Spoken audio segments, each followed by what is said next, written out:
Whiskies that we're ignoring and whiskies that we're walking past. I went through a list of about 20 the last time we covered this topic, and I've only managed to tick off about 4 or 5. So tonight, we're going to explore another few whiskies that I'm guilty of walking past.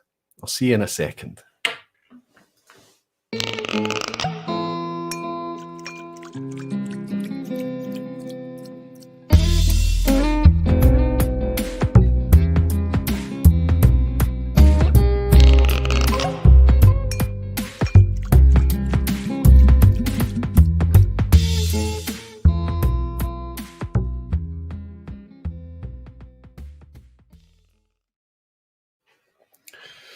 Hello, whiskey folk. Hello, everybody. Welcome to another Thursday night. Welcome to the vPub. So looking forward to spending another couple of hours just hanging out with you, relaxing on a Thursday night and talking about whiskey. The loose topic tonight is something that's continuing on from a session I did at the end of January at the start of this year when I started to explore those whiskies that I am guilty of walking past. And I know that a lot of these that I'm going to cover tonight, you're going to get frustrated at because these are whiskies that you as a community have probably been connecting with for a long time. And it's maybe taken me a wee while to get to them. But if I use the last session as an example, I think it was super interesting that happened. I picked up on some of the whiskies that you were excited about and you were talking to me about, and I eventually connected with them. And one or two of those have ended up being really quite enjoyable. In fact, they've even become arguably favourites here. I'm wondering if that's going to happen with some of the ones I'm going to try tonight. There's going to be a lot of uncorking going on, and I'll kind of take you through the topic, the theme, kind of the parameters that I've set, what I actually mean when I talk about whiskies that are ignored, whiskies that I'm walking past, and how they're going to be different from hidden gems and how they're different from things we can pick up from independent bottlers and things like that. Right now, I'm going to jump in to the lounge and welcome some of you beautiful whiskey folk and dedicated barflies. If you're trying to get my attention, please use Aquavite as a tag, and it should highlight for me orange here. If you're trying to get my attention and you're watching on Facebook, what I'm seeing here is the chat inside YouTube. I do apologise, it's difficult for me to interact with the live comments inside Facebook. So come into YouTube or leave comments there and I'll pick them up after the stream has finished. Welcome everybody. So good to see so many of you. Well over 200 in already. Thank you so much for the support. I hope you're settled in with a dram in hand and looking forward to chatting about some interesting, well, I think they're interesting whiskies. Mikey Hayes in, so good to see you, Mikey. He sent evening all. I hope you're doing very well down there in the southeast, Mikey. I hope life is looking after you. Tom Scaramouche says, insane evening, Roy. Going to throw my hat in the ring early and give Blair Athol a shout out as a distillery that often goes under the radar. I would agree with you, Tom. But Blair Athol isn't even in the hit list tonight, and there's a reason for that. Blair Athol doesn't really have an official range. Blair Athol is something that you have to connect with either through that one single release in the Flora and Fauna range, which is a 12-year-old, I think. Blair Athol 12 through Flora and Fauna. That's the only kind of semi-official bottle available from the owners, Diageo. Okay, occasionally special releases and things. But there's no core range representing Blair Athol. If we want to connect with Blair Athol, it's through an indie, an independent bottler. And I would agree with you that Blair Athol is something that is a wee bit under the radar, but a popular under the radar distillery. A lot of people quite like a wee Blair Athol. Blair Athol isn't in the offing tonight. I'll run through some of the distilleries as examples, Tom. Jimmy Legg is in here. I walk past Glenrothes every time. I wonder if you're making a mistake there, Jimmy, or if you've actually tried it and just decided that it's not for you. Alistair Gray saying, I can see a Dalmore behind you. You can, actually, Alistair. But the Dalmore is actually a bottling. This one here, it's a 9-year-old Dalmore. These just arrived, actually, yesterday, I think. I bought these from Vin at No Nonsense Whiskey. Vin, obviously, you all know No Nonsense Whiskey. Vin, he's released 2 bottlings of his own. He's got a 6-year-old Aberfeldy there and a 9-year-old Dalmore. You'll see that they're still intact and sealed.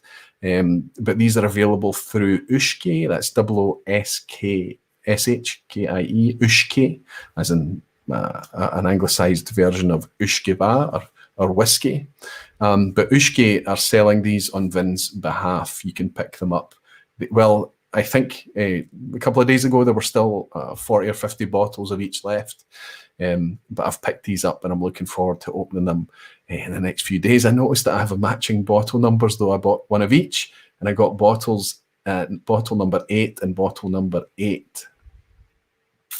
So I was thinking, should I buy others and keep these as souvenirs? No, I'm not going to. I'll leave them for you guys to buy, and we'll open them and share them in the spirit that they were intended. But fair play to Vin. It's quite exciting when you're able to do your own bottling. Bruno Martins is in saying, good evening, Roy. Good evening, Bruno, over in Portugal. I hope you're doing well. Nick Massey is in.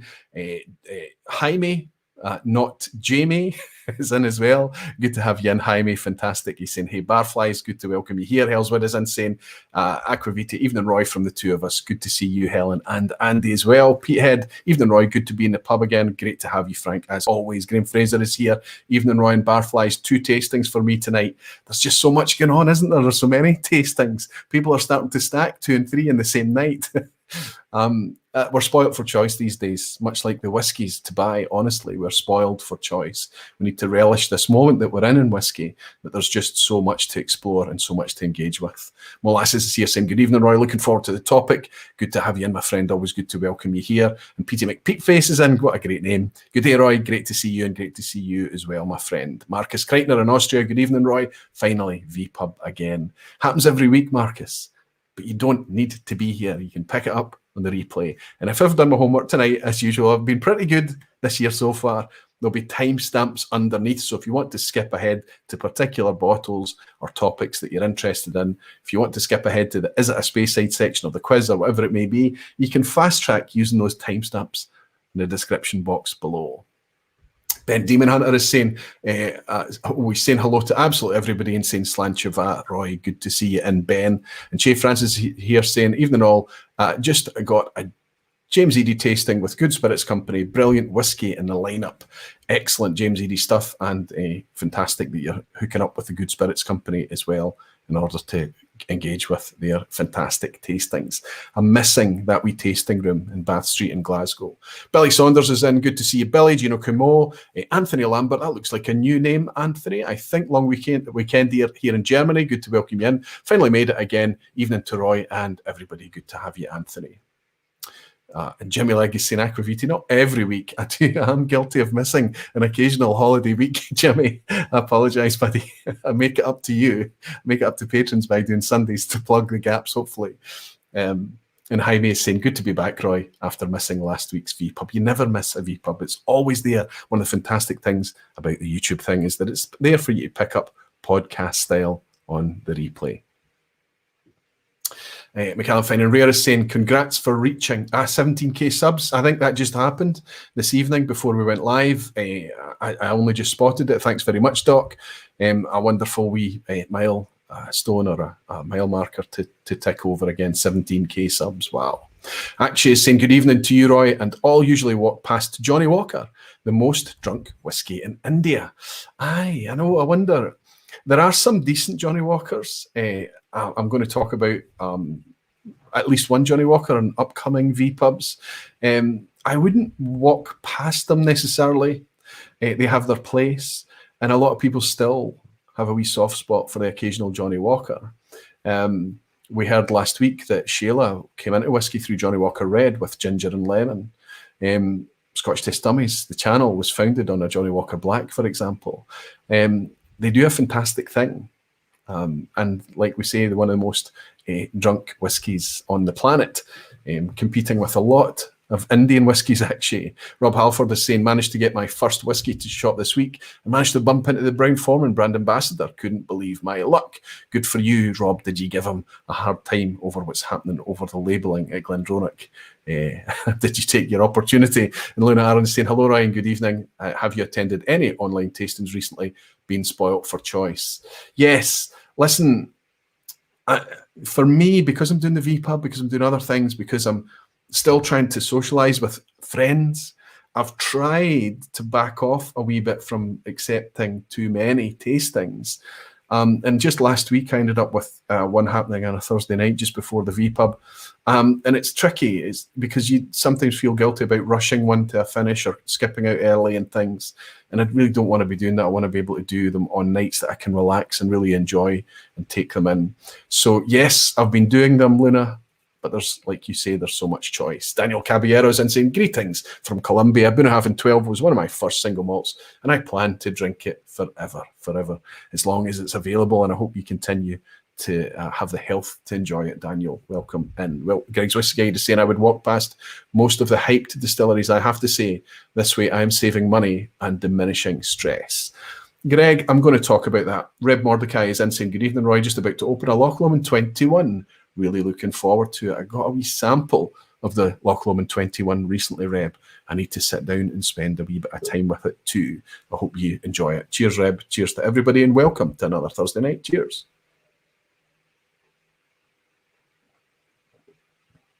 I have an interesting whiskey in my glass just now, one that I'm going to speak to you about a wee bit later tonight. But when I talk about whiskey that we walk past, I want to be clear. As I've mentioned there when I was speaking to Tom about the Blair Athol thing. So Blair Athol, Benrinnes, Glentauchers, Linkwood, so many distilleries that you could consider under the radar distilleries, hidden gems, ones that people don't know about because they don't have a branded lineup. That's not what we are discussing tonight.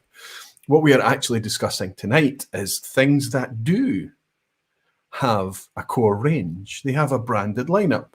They have at least one release out there that we can connect with and know that it's from that distillery and try to get our heads around what they produce there. Now, 20, 30 years ago, there wasn't a lot of that going on. But today, as we've been discussing, we're spoiled for choice. Many distilleries have not just releases available through independent bottlers, but they have their own core ranges available with a brand and with a chosen style of presentation and price point, honestly. That's what I want to connect with. Now, as we mentioned here when we were talking about hyped distilleries, as Greg was mentioning there, I'm not going to go after hyped distilleries.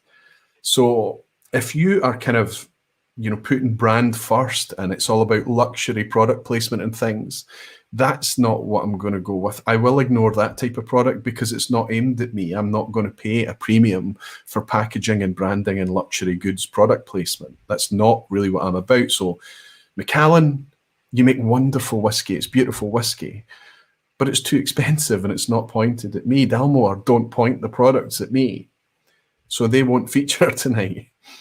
JG's bought me a dram and said, whiskey cheers. Unfortunately, the whiskies are walking away from me. As my bottle collection increases, I have been more picky on trying new whiskies. I think that's a good thing, JG. I think that's a good way to be. As your palate develops, as you understand the landscape more, you have to be more picky. I hope more picky also means that you're still able to share the ones that you're enjoying and you're able to hear from other people about what they're enjoying as well. People that are in a similar point as you, similar palates maybe, so that you can share a bit and spread the cost and exposure a little bit too by sharing. But thank you very much for your virtual dram and welcome in. This is just a tiny wee pour of a whiskey I've been enjoying quite recently, just to see how my palate was tonight. And what I've got in this glass as well is actually one that I discovered doing this topic back in January. It smells very doughy and yeasty tonight. Wonderful whiskey. One of the ones that I'm really pleased about being introduced to by you, the community. Thank you so much. The other whiskies that I won't be focusing on tonight are whiskies that are generally kind of 40%. They don't really offer as much presentation as enthusiasts. It's kind of mass market pointing whiskies that are going to definitely be well chill filtered. There's nothing wrong with 40% whiskies. If you want to sit back and enjoy a good whiskey and it ends up being 40%, that's not the issue here. But often where I am in my journey, you can tell by the presentation of a whiskey if it's pointed at me or not. And if it's put out there, sometimes with or without an age statement, at 40% ABV, and they don't talk about anything like colour, natural colour from the cask. They don't talk about naturally presented in terms of filtration and things. It's just really out there at 40%. Those whiskies have their place, but it's not in the topic tonight. So it seems like I've narrowed it down through that wee discussion, and I've just been left with maybe just a handful of distilleries. Remember that I'm only inside Scotland tonight. This is a Scotch thing that we're discussing. But no, the 20 on the list that I read out to you in January has only kind of extended a wee bit, despite me scratching some off. Let's run through that list again. Balmenach, Benrinnes, Balmenach, Edradour, Glenfarclas, Glenglassaw, Glengrant, Glenrothes, Auchentoshan, Bamore, Highland Park, Jura, Speyside, Tullibardine, Speyburn, Turmore, Ailsa Bay, Annandale, Scapa, Tamnavulin, and Fettercairn. So that's a lot of distilleries. Back in January, we sat down and enjoyed the Balmenach, the Glenglassaw. We enjoyed a couple of expressions from Glasgow Distillery and also a heavily peated Wolfburn as well. I think the takeaway from that night was Glasgow and Wolfburn had moved on a long way since I originally tried them. That makes sense because they're producing more mature product now from a deeper stock. Glenglassaw as well, that's exciting. It's at 50% still. It's under the stewardship of Brown-Forman. We don't know what's going to happen there long term, but Glenglassaw, despite the lack of an age statement there, had some intrigue about it, and it was an interesting whiskey. But the one that really stole the show, I think, was the Balmenach. And on the back of trying that Balmenach, they've got a 10 and 11-year-old, both of which are really difficult to get hold of now. The 10-year-old came out first, and then the 11-year-old followed a bit later. I went out and bought the other one, so I now have the 10 and 11-year-old both open here, and both are sitting about half full already, and that's just since January. So that tells you I'm enjoying them, despite all the whiskies that I have here open. I'm enjoying them. Either it's me enjoying it, sipping it myself, or sharing it and giving it to other people too. That's what's in the glass here. This is the Balmenach 11-year-old. I believe it was the whiskey I opened that night in January.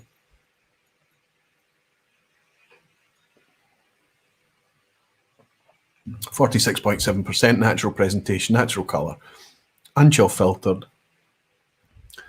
And it's a lovely whiskey.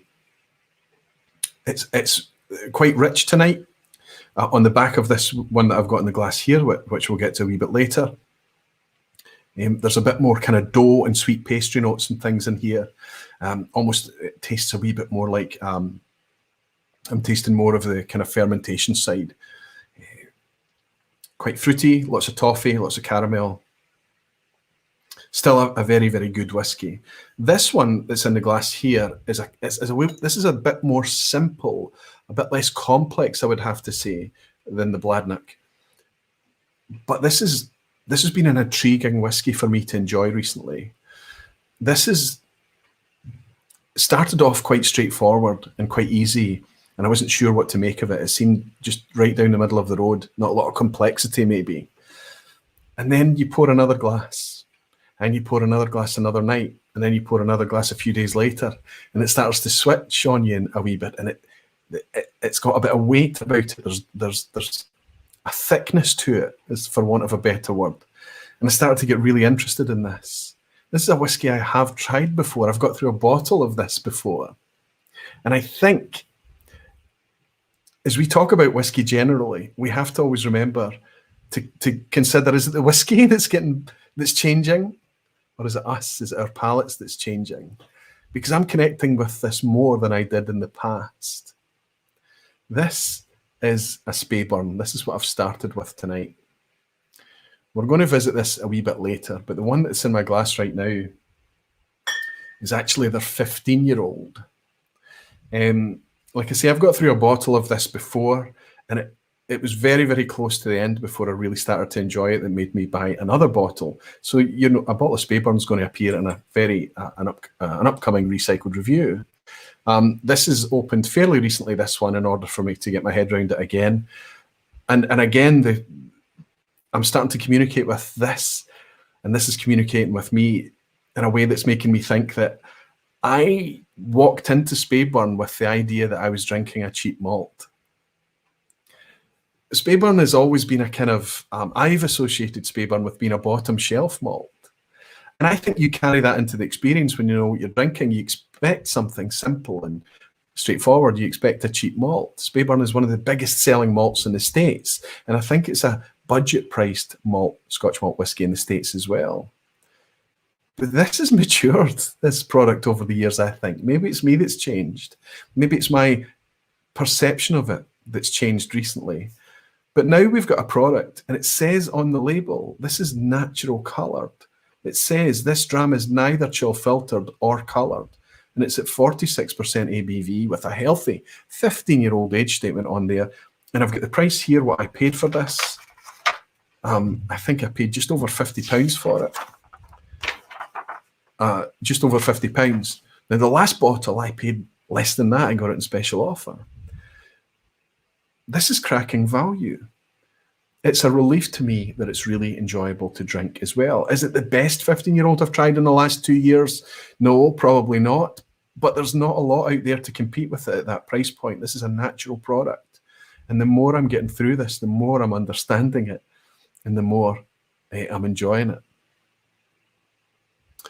Greg's Whiskey Guide is saying both often, Roy. So we are changing and the whiskey is changing. I agree with you, Greg. Drew from Arizona is in. So good to see you, Drew. I hope you're doing really well, my friend. I hear you, Aquavita, on us changing. I bought a Balmenach way too early for me, and I thought it was awful. Tasted it yesterday, and oh wow, night and day for me now. I think that's true, and I also think it's true about the neck pour. Something I need to point out tonight, the same as in January, what we're going to do tonight is not going to be reviews. These are going to be uncorkings, initial reaction, an initial kind of appraisal. Over time, I do reserve the right to change my opinion about these whiskies, much like the Benrinnes that I opened recently, the 12. When I opened it, I thought, oh, this is an interesting whiskey. There's lots to connect with in here. And over time, it's just become more and more confusing for me. And I don't think it's done that well from being open, which is a rare thing. Normally, as Drew's mentioning there, if you leave a bottle open for a wee while, it seems to stretch its legs and round out and soften a little bit, seems to get better. I do believe that neck pour can be a thing. Actually, it's saying got an 18-year-old Speyburn waiting to be uncorked. Maybe I have to, actually. Hi, laddie, Whiskey Nerd is saying, hey, Roy, been to the barbers, I see. No, well, yes, but last week I went before, so this is the second time. Maybe my hair's taking longer to grow back in this weather, the hair that I have left. Rumbout. Good to see you, my friend. Dominic Fife is saying, Dura 212, 13-year-old, 47.5%, unchill filtered, chinkapin finish is worth a shout. Not cheap, but might surprise the Dura naysayers. Dominic, that's exactly the type of comment and the type of direction that we're looking for. There's somebody that's gone out there and is connecting with a Dura. Now, the 212 I have not tried, but I continually be let. I have got a Dura on hand that I am loving. It's very, very interesting. It's not a beginner's whiskey. It's quite different. There's lots of unique things about it, but it's an independent Dura from Douglas Lane. It's not an official Dura. I tend to be a wee bit disappointed, but that ABV and that natural presentation for the 212 that you mentioned there, Dominic, I think is interesting. Magic is saying, I just add new bottles to my wish list to try on you and Ralphie's recommendation. I don't think I'll ever manage to try them all. That's the thing, Magic, is that what I need to do tonight is to uncork these bottles and walk through them with you and admit that these are things I am ignoring. They are not intended for you to run out and buy them, for you to add them to your collection. I'm trying these, and I'll be enjoying them over time after tonight in order to connect with them and hopefully mitigate bad purchases or lesser purchases for you. When I open these and over time, I really start to love them, like this Balmenach, for example, I can say that's a good whiskey if you happen across the 10 or the 11-year-old Balmenach at a reasonable price. You're not paying over the odds for it. You can pick it up and know you've got a really good, interesting whiskey. That's what I'm hoping can happen here. The other thing here is that you don't need to rush out and buy any of these things, because I have specifically picked whiskies that are widely available everywhere with deep stocks that nobody is particularly hunting right now.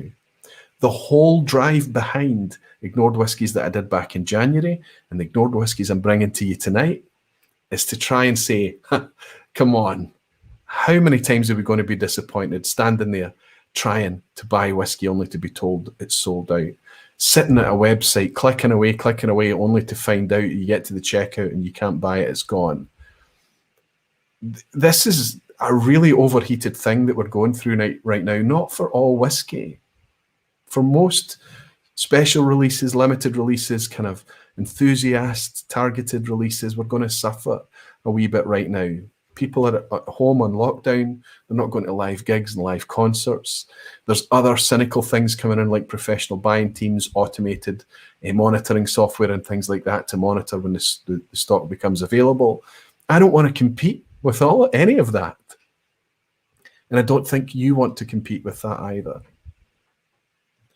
So I've picked up things like this 15-year-old Speyburn. And this is not going to replace me missing out on a Springbank local barley or any of the other Springbanks, honestly speaking, or so many other of the new inaugural releases or limited editions that's coming out. Not just official bottlings, but the crazy crush that's happening even for independent bottlers right now. I'm going to step back. I'm going to try and connect with the whiskey that I don't need to fight over or stress over. If you enjoy the chase and if you enjoy hunting the whiskey, more power to you. Go, do it. I hope that you get the ones that you enjoy, and I hope that you're able to open them and enjoy them yourself or with friends. But if you don't enjoy, if you're a wee bit like me, and whiskey's much more about slowing down and taking your foot off the gas a wee bit, that's kind of what tonight, the point of tonight, is going to be about. Whiskey Weekend Dram Harrow is saying, thanks for your research, Roy. Well, let's see if we find anything tonight, Harrow. Good to have you in, buddy. And Gregor's in. Time for a dram. Gregory's saying, wondering if Jura will make an appearance tonight. I won't keep anyone hanging on. Jura is on the list, but it's not going to make an appearance tonight. I realise that as I'm going through this list, there's maybe scope for a third. It's going to be potentially a trilogy, and there might be one out sometime later in the year. And I think maybe as I think it was Dominic suggested a Jura 212 there. That could be something that I could potentially explore.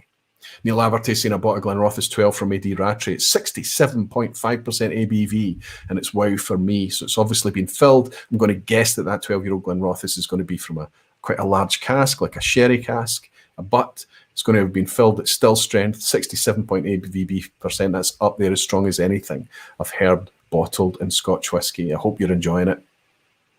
The Celtic Drama is saying, just home from work, so checking in, evening all. Good to have you in. Good to have you with us, my friend. In multi-mission, Menno is in multi-mission saying Diageo has found a solution though. Release a 16-year-old next to your standard 14-year-old at a slightly higher ABV, but charge 5 times the price for it. It's not quite 5 times the price, but it's brutally expensive. I was already disappointed when the Four Corners release from Glenkinchie came out at £150. We never get to try Glenkinchie at a good presentation and at a good ABV. That looked like a possibility. 50.6% ABV it was, £150. I was just about to go for it, and I had a word with myself and stepped back. Then the second edition from the Four Corners series comes out from Clynelish, who've just opened their doors, I believe, this week. Fantastic news, something to celebrate, but not with me, not with enthusiasts like me, not with people with my budget. £195 for a 16-year-old Clynelish. What? I understand that it's in limited numbers. I understand it's only 3,000 bottles, and I understand that it's Clynelish. But Diageo is often about making things available at affordable prices. Clearly not for that release. Very disappointed, very expensive. Please, that's not the type of whiskey for us. It's not the type of whiskey for me, I apologise. For me. Jimmy Legg is saying my foot is never on the gas. I can't go any slower. Well, okay, I need to put my foot on the gas a wee bit. I've kind of calibrated my palate a wee bit. I think it's more or less there tonight. Not brilliant, but let's see. I'm going to do some uncorkings and let's get started. We've started on a Speyburn 15, and Speyburn will raise its head a wee bit later on, so we can take away this wee overlay here. Sorry for that wee distraction I'd left up there by mistake. I'm going to step into a distillery that we don't get to connect with, and it's a shame because this distillery is one of those distilleries that's lauded and applauded by blenders. It's one of those distilleries that's talked about that it's wonderful as a dressing malt. It seems to enhance any blend, that type of thing. It's a decent capacity distillery. It's not a small distillery, and it's owned by Inver House. We can't buy any, despite what I've said about this is all from core range, we can't buy a branded core range of this type. But if you're in the know, you'll know that this product is from that distillery. This is a 12-year-old called Deerstalker. I'm trying to remember the name of the company that owns Deerstalker. Starts with an A. Doesn't matter just now, but this is 12-year-old. So there is an age statement on here. There's nothing about filtration or natural colour, and it's at 43%. Let's pull up the wee graphic here. Deerstalker is from Balmenach. In the past, it's been from Braes of Glenlivet or Breval. But this expression is, this Deerstalker release, they're 12-year-old, not to be confused with some other releases that they have, like they've got a peated expression out there, for example, Deerstalker peated. There's a 10-year-old out there as well, which is a Teaninich, which I haven't tried. But this is the 12-year-old, and it's one of the only ways that you're going to be able to try a standard presentation, let's say, of a Balmenach. Greg's Whiskey Guide is saying it's a Berco, that's right, but in fact, Kintra owns it now. Thanks for that, Greg. So there you go. So it's still going to be a brand, a continued brand that's going to be supported. It's a shame that it's at 43%, but you know, let's open our mind a wee bit. Let's see what we've got to explore here. It's an uncorking. It's not a review. I can't review this whiskey, but I can give you my initial impression and kind of my judgment based on the neck pour. I've got 5 glasses in front of me, and I'm going to pour 5 small measures tonight because I have a busy day tomorrow. And I've got some wee coins to cap. I've actually got one of the coolest coins. This is another no-nonsense whiskey thing. This is one of his wee challenge coins. There was a bit of Twitter chat tonight, or this week, sorry, about what a challenge coin actually is, and it made me realise I need to get that blog post up again to talk about the challenge coin culture, where it came from and how it's been embraced and adopted by the whiskey community. There are a lot of challenge coins out there to collect as well. It's a bit like the whiskey. We're kind of spoiled for choice on these too, but they're meant as fun, so there's no stress about these. You don't need to have all the challenge coins from everybody. It just needs to be the ones that you like. And I like to use these as fidgets. They're very tactile things. I like to carry them with me just as a kind of tactile token of this virtual community. This is a tangible thing that we have to represent our community, much better than a membership card or anything like that. I do enjoy these things, but they're challenge coins. So they came from that kind of military culture where you would carry a challenge coin. When we play as a Speyside a wee bit later, you might hear a wee bit more about that. But the idea that if you met somebody in the bar and they were known to be a coin carrier, or they talked about it or whatever, you could produce your coin and challenge them to produce theirs. It doesn't matter if it's the same coin as this. It could be one of my coins. It could be anyone's coin. If it's a whiskey coin, you produce it and you're good. If they produce the coin, you're buying them a drink. But if they can't produce their coin, they're buying you a drink. Listen, this isn't, it's just meant to be a bit of fun, but that's where it came from. It was the Scotch Test Dummies, from their background in the police and the military background that they had when they were younger. They brought that into whiskey and it became a bit of a thing. And it's just a kind of nice distraction, honestly. The Kilted Drama is saying Balmenach is a nice dram from Cromdale. Also do a nice gin. The Carun, I think the gin was. I don't know how much they make there. I was trying to discover how much they actually produce gin versus whiskey, but I couldn't discover that. But I think that is celebrated as well. You're absolutely right. Guys, Whiskey Guide is saying, oops, sorry, Roy, and everyone, wrong line of my spreadsheet. It is a Berco, not Kintra. Kintra owns the Golden Cask range. J. McDougall. Thanks for the correction, Greg. Thanks very much. So we're still in a Berco for this Deerstalker. Good wee correction. Let's give it a wee nose, just fresh out the neck.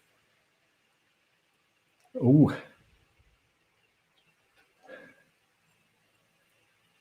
So this is it's darker than I imagined. You can see that we can't really read much into the colour.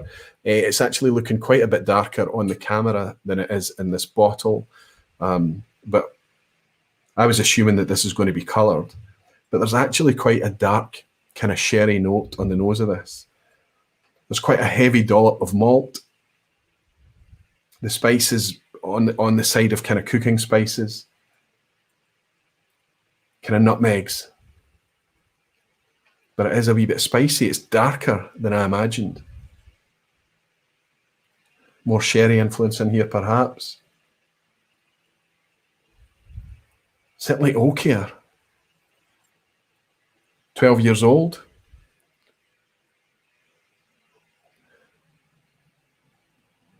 Not too much else going on. I'm digging a wee bit here. Cheers, everyone.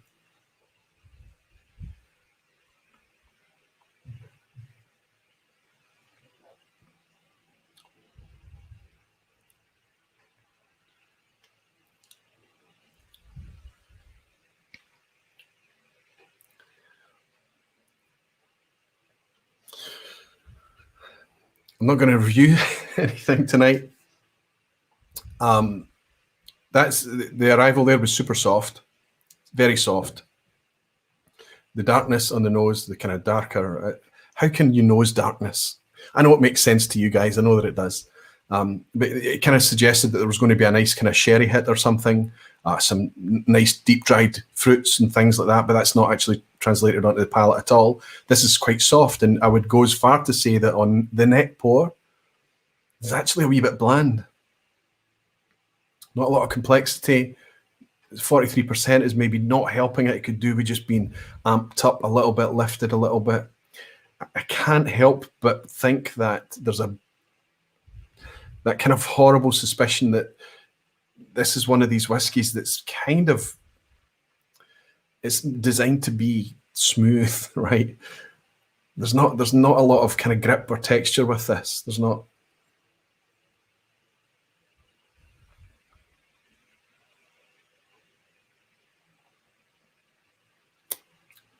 There's nothing wrong here. There's nothing defective.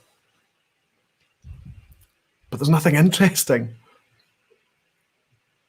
Could be me. Certainly could be the fact that it's neck pour. The nose was intriguing.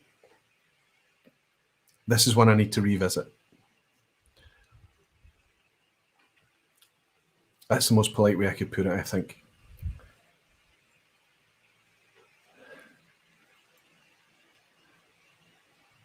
It's quite plummy even now on the, like a nice sweet plum jam perhaps. Or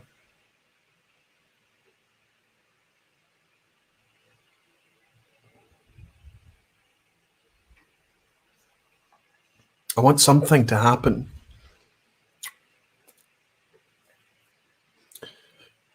This is whiskey. It's not expensive whiskey. What did I pay for this? £35. It's not cheap either. £35. It's not expensive. So it's like, I think this is like a mass market whiskey. It's meant for everybody to enjoy. It's meant for people to sit back and enjoy it and go, oh, that's nice and smooth. And I think it would be perfect for that.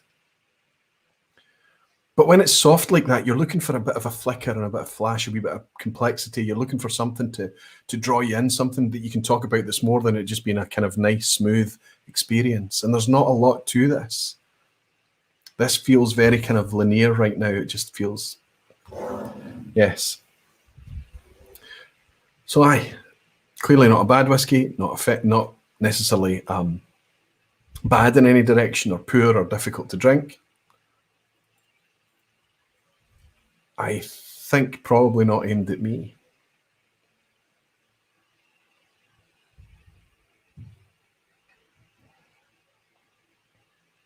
Still won't buy me. It still won't stop me, sorry, buying their 10-year-old Teaninich. Unless it's kind of dampened down like this, I'd hope that there's a bit more to it, a bit more grip. Maybe they've not chill filtered it. Maybe they've kept, avoided putting some colouring in it. Maybe they've put it out there at 46% or a wee bit higher. James McGorn is saying, I carried my Aquavitae coins all the way to Australia and back again to Sweden last year. Needed to have them on me to cover my glass and to take to whiskey bars. Good for you, James. Thank you very, very much. I'm glad you're having some fun and enjoyment with them. And Greg is confirming that they have changed the labels and it looks a bit better. I really enjoyed the Breval 10 and the Balmenach 12. I still have the second one. So you quite enjoyed this, Greg. That's interesting. And I think what it tells me is that for so many whiskies, we have to when we uncork them like I've done tonight, and we're going to just pour them, not give them much time in the glass, not give them much time to air, maybe not even play around with water with them, we have to remember that that's what's happening. And give the whiskies, always give the whiskies a second chance, third chance more. Some of the favourite whiskies I own, I didn't enjoy when I first sipped.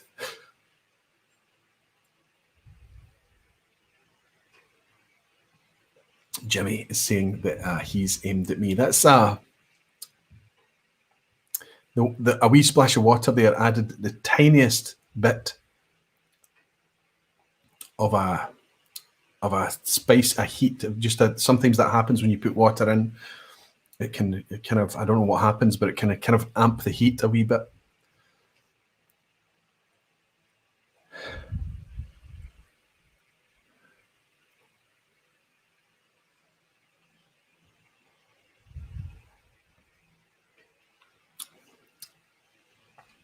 But I don't think it's helped the flavour that much. I'm going to put a wee lid on it. Maybe we'll get a chance to revisit that a wee bit later and see how we got on with our Deerstalker. Different batch for sure, Leroy. That's the thing with whiskey generally, especially malt whiskey. We have to remember that when we talk about it, we're often talking about 1 year to another, one batch to another batch.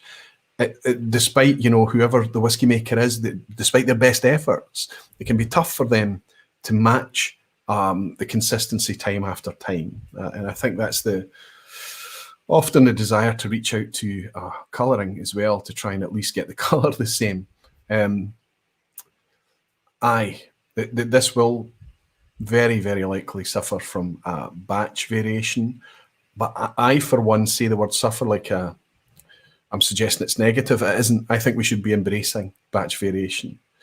But until people put batch numbers and things on the bottle and tell us to make the definition there, we're not really going to accept that. If we're going to see something branded the exact same 1 year as it was the previous year and the year before that, with no notion or mention of batch or anything, we're going to expect it's like buying a bottle of Coca-Cola, that it's going to be the exact same time after time. Malt whiskey should not be handled like that, in my opinion. Malt whiskey is specifically made by batch. Luna Aaron is saying, good to have you in, Luna. Just opened a bottle of Speyburn 15. I remembered I had in the cabinet. Spicier than I anticipated and a bit fruity. I found it very fruity. But the biggest impact for me, Luna, tell me how you're getting on. Is it thick? Is there a bit of weight to it? Is it quite a full-bodied thing? At first I was thinking it's very malty, it's the barley here I'm getting. Then over a little while later, I thought it was maybe the casks that were involved. It's a European oak and American oak cask that's in the Speyburn 15. And then as time went on, I just realised that no, it's just a nice, weighty, quite a robust bottle of whiskey. I wonder if you're finding it quite thick. David Fox has just joined the Aquavitae Barflies. Thanks, David. Thanks for joining your fellow Barflies and helping to support the channel. Thank you, my friend. You've now got access to all those fun wee emojis and things. Andrew Pears is saying, excellent point about batch variation, Roy. Thanks, Andrew. Good to have you in. And Thomas Elmer is saying, that's what you should expect from a blend. Exactly, that's what a blend does. And I know that all whiskey is blended. You know, the only whiskey that isn't blended is a single cask, and it's either vatted or it's married or it's mixed or it's blended in some way. All our malts are too. But that's why blends have really the deepest stock portfolio available to them, because they can go to all the distilleries under their company ownership, and through the cask trading, they can get other casks in and other stocks in order to bring something that's much, much more consistent one batch to the next, built on the back of that very, very stable and consistent grain whiskey. That's what grain whiskey does fantastically well. That's what blending should be about. That's why when I talk about natural presentation, you know, we only really need to really put our foot down and demand that when it comes to malt whiskey, because malt whiskey is not the same drink as grain whiskey. It's made differently from a different mash. It's handled in a different way. It's matured in a different way. Come on, grain whiskey is just put in an oak and set aside for 3 years, not all of it all the time. But malt whiskey should be all about flavour, all about seasoning, all about just being as good as it can possibly be. it needs to be handled differently, and it needs to be sold differently. It needs to be taught differently. Malt whiskey is a precious thing, and I know that that's me. I know that it's me with my kind of malt loving geeky hat on. But there you go. Let's move quickly on to the next one, because we have another interesting bottle here. I'll drop this. I'm going to be leaving these overlays on all night. I hope that's okay. Hope it's not too distracting. Let's pull up this and see if you recognize the second bottle I'm going to share with you this evening. This is one I've regularly walked past. You can see that it's labeled Spey, but it's actually made at a distillery called the Speyside Distillery. This is the first Speyside or Spey distillery bottle that I have owned. I've tried many of these, mostly samples, festivals, dram, bar pours, that kind of thing, friends' bottles. But this is the first time I've actually bought one. And the reason I bought it is because at a festival in 2019, I'm going back a long way now, of course, in the before times, I got to try, it was Paul McKendrick that was pouring it at the time, a 12-year-old version of the Spey 12-year-old. Now, I don't fully recall if it was the port finished one or whatever, but I thought actually that's quite enjoyable. Now, at the festival, it's really difficult to judge. Your palate is saturated, you're trying everything, you're scattergunning all over the place. It can be tricky, but it planted a little seed. Don't ignore Spey. Don't ignore Speyside. Anyway, I did. I continued to ignore it. But I bought this. This arrived earlier this week. I've slid it out. It's still in tissue paper, but what I notice is it's in a circular tube. It's really, really tightly in there at the shoulder. Because interestingly, sorry about the noise, this is a square peg going into a round hole. I'll tell you the reason I was drawn to this one. This is a non-age statement. It's their Trutiná, but this is not the standard Trutiná. This is cask strength. Now, the Trutiná is the one that I was always drawn to because it's fully ex-bourbon matured. They've got the Teaninich, I think it's called, out there as well, which I think, from memory, is a port finish. They've also got the Fumari, which you can tell by the name, is smoked, is peated barley and bourbon cask matured. This is their unpeated barley, bourbon cask matured. You can buy the Trutiná at 46%, non-age statement, but the ABV is encouraging. The ABV on this is, wow, 59.9. 59.9. It does say non-chill filtered on there. It doesn't say anything about natural colour that I've spotted so far. It might say on the tube. But look at how pale this is. I hope you can see just how gorgeous and pale that is. It's almost like a white grape juice or a kind of Chardonnay pale. Speyside Distillery is famous for being founded back in the 50s or the 60s. I think they actually started to cut ground and build the thing in the 60s after a parcel of land was secured a decade before, but it took until 1990. Well, this is a nice noise from this shouldered bottle. It does look like olive oil, but it's going to sound nice, so I'll give you the full.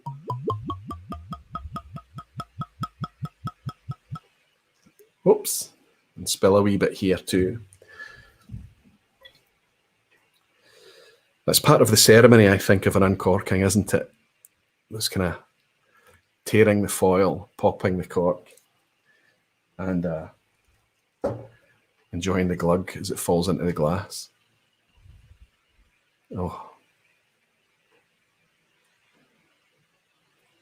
Super clean, super fresh, dry,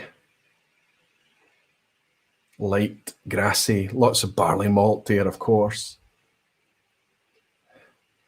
Kind of oatmeal, barley, cereal, sugar, like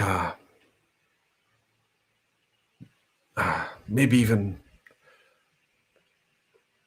pink, like a pink bubble gum, like pink sugar, candy floss maybe.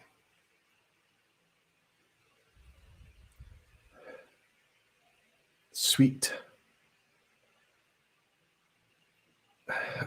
There's not, I'm looking for fruit, but what I'm coming back with is maybe more of a kind of blossom, a floral thing, like a more flowery than fruity. And yet maybe kind of a, like an apple thing, but a tart kind of, like a sharp but sweet type, I don't know, apple, pear. So I think this is very spirity and young. The Deerstalker had a 12-year age statement on it. This Trutiná is much younger, but maybe just by the extra strength, maybe by the ABV, it's much more communicative. And it's not particularly overt or dark or rich or deep. It's light and linen even. That floral thing is almost like linen, clean linen. Not a lot of oak, not a lot of vanilla and toffee, not a lot of caramels. The sugars are kind of much more to the spirity sugars, like an icing sugar, a bubblegum, a sweet sugar, I'm not sure. And at 59.9%, it's going to be quite hot, I imagine, on the palate. Cheers.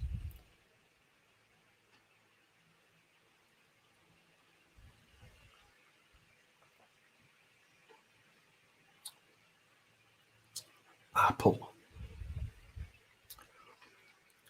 Red apple, bright. Alive. Young, spirity, spirit-driven, very spirit-driven. Very crisp and clean. The grassy floral thing is all over the place here. This is easy whiskey to talk about.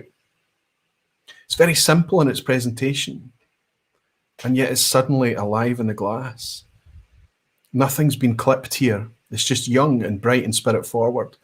Bruno Mello has bought me a dram to say, Roy, the eagle has finally landed. Thanks a lot for the extras and the kind message. Give a huge thank you to your daughter. Bruno, I was wanting to message you today. You popped into my head and I thought, I wonder if he's got his package yet. I have worked out how to, at post-Brexit, label the packages so that the folk in Europe are getting less delays at customs. Bruno went through a painful delay. I've worked out how to label the packages so that it's getting through much faster. I managed to send some samples recently to Belgium that get through in 4 days, for example. I managed to send out most of the more recent merch than yours, Bruno, that seems to be arriving quicker. Buddy, I'm so glad that I arrived with you, and thank you very much for your virtual dram. Cheers, Bruno.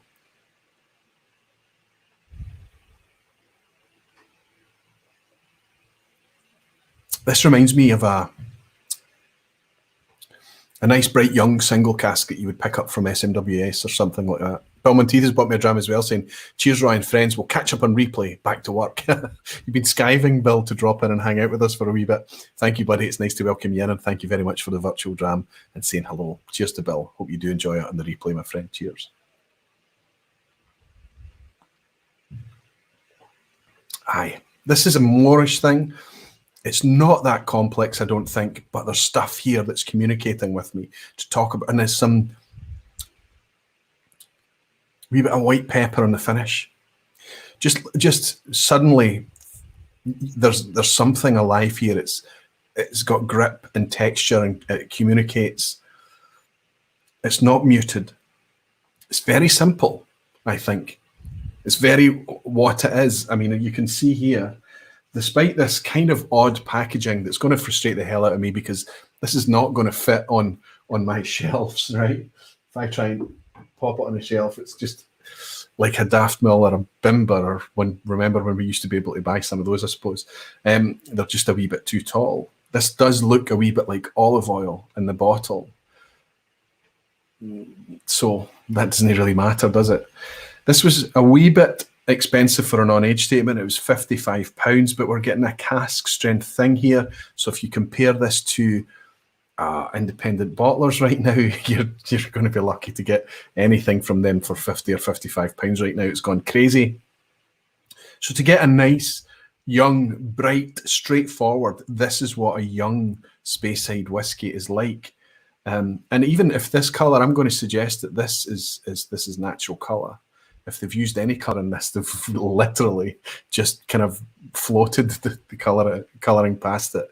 It's very, very pale. And I think we need to educate more and more people that this is a wonderfully seductive colour for your whiskey to be, this really quite pale colour. You know, it comes off the still as clear as tap water. But suddenly, you know, I'm quite excited to have this bottle now. I've got something that's kind of interesting that I can talk about from a distillery that I have not connected with or otherwise touched in the past. To other people, Glenn Duncan, he said, Scapa Glanza, walked past it until I drank it at midnight in Orkney, ring of Brodga. Love the place. Listen, that kind of scenario, Glenn, that's going to make anything magical. So Scapa Glanza, it's a non-age statement from Orkney's other distillery. And I think Glanza is the one that they are maturing in I don't know if it's Islay casks, but it's certainly ex-peated casks. If I remember well, Scapa Glanza. And Greg Schwartz is in The Water of Life, a whiskey film, has bought me a wee dram as well. So I'm going to raise this glass. No comment from Greg. He said, but to Glenn and Greg, I'll raise a wee glass to you both and say thank you, Slancher. Greg and I are working in the background over trying to squeeze something in during May, which may throw out the schedule a wee bit in May. So at this point in time, I'm not actually sure what next week's vPub is going to be about. I'm trying to keep it as open as I can. I know I've already spoken to a couple of people about next week. I'll be in touch with you tomorrow about that. If you're sitting watching thinking, oh, I was involved in next week, am I not now? Yeah, I'll speak to you all tomorrow. It's just kind of up in the air for the next 24 hours or so. Jimmy Legg is saying, it's so great to see that I'm not the only one that makes those faces when having a whiskey. Listen, I can't imagine the fun you guys are going to be having when you watch back these vPubs and use the pause button. Please don't share it with me. Please don't let me say it if you do that. When I'm going through and pausing for comments and things, you have to look at my own face as well as listen to my own voice. Mark is saying something like forces you to stop. Sorry, Mark. Something like this forces you to stop, shelf it, makes themselves stand out. Are you talking about this whiskey? Oh, okay, the tall bottle. It has to go on the top shelf so it stands out. Now I get you, Mark. I understand. Spey puzzles me a bit, says Menno. It's decent whiskey, but strange presentation. Under the radar now and seems they'll be relocating as well. That's all very confusing. It's not just the presentation of the whiskey that's confusing. I spent a bit of time looking into it and I kind of understand what their port finish is, what their bourbon finish is, and what the peated whiskies are. And I know that occasionally they've brought out a 12-year-old and an 18-year-old and various other specials and things. But it's all in that kind of olive oil bottle type presentation. The reason that we don't see a lot of it is because they are doing great business in Asia, in Taiwan specifically. And they've in recent years signed up with a Chinese distributor as well. And I think they're doing very well on the back of that too. We don't see a lot of it here. It's not pushed here. It's not heavily marketed here. So, you know, it's one of those whiskies that not only do we, maybe the only way we see it on the shelf is, as Mark's pointed out, it's in an odd place because it can't fit on normal shelves. But even then we look at it and go, Spey, and then we kind of walk past again. I don't think as enthusiasts we're talking about it much. I have to say, could I recommend this? I'm not sure. It's not a beginner's whiskey. This is very light on cask, very spirit driven. There's things to talk about in here. There's lots of kind of, it's not a fruity whiskey. There's some apple in here. That's the fruit I'm getting. It's more kind of floral, a wee bit oaty, barley, cereally, that kind of thing. Light spice, clean and fresh. That linen note that I got seems to sum it up perfectly in a very positive way. This is the type of dram that I enjoy. More spirity. The cask is, I would love to taste this as a teenager, 15, 16, 17 years. I think this in a quiet cask left for that amount of time, maybe the ABV would drop down into the low 50s, I don't know. I think this could be incredible and build on the complexity.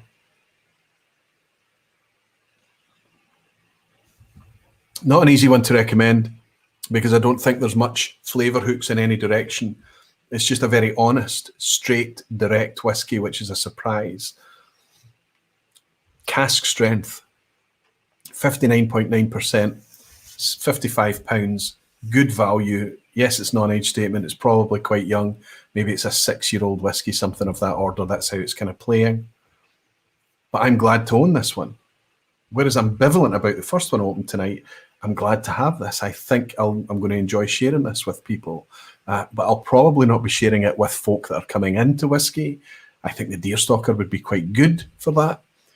This one is be one that I keep for folk that like spirity whiskies. Aaron Egerton is in as well. Good to see you again, Aaron. He's saying, or is it Egerton? Apologies, Aaron. Just opened my first Brook Laddie, the classic Laddie, because of Shyla from last week's video. Thank you for helping me to make the choice, as I would usually walk past this one.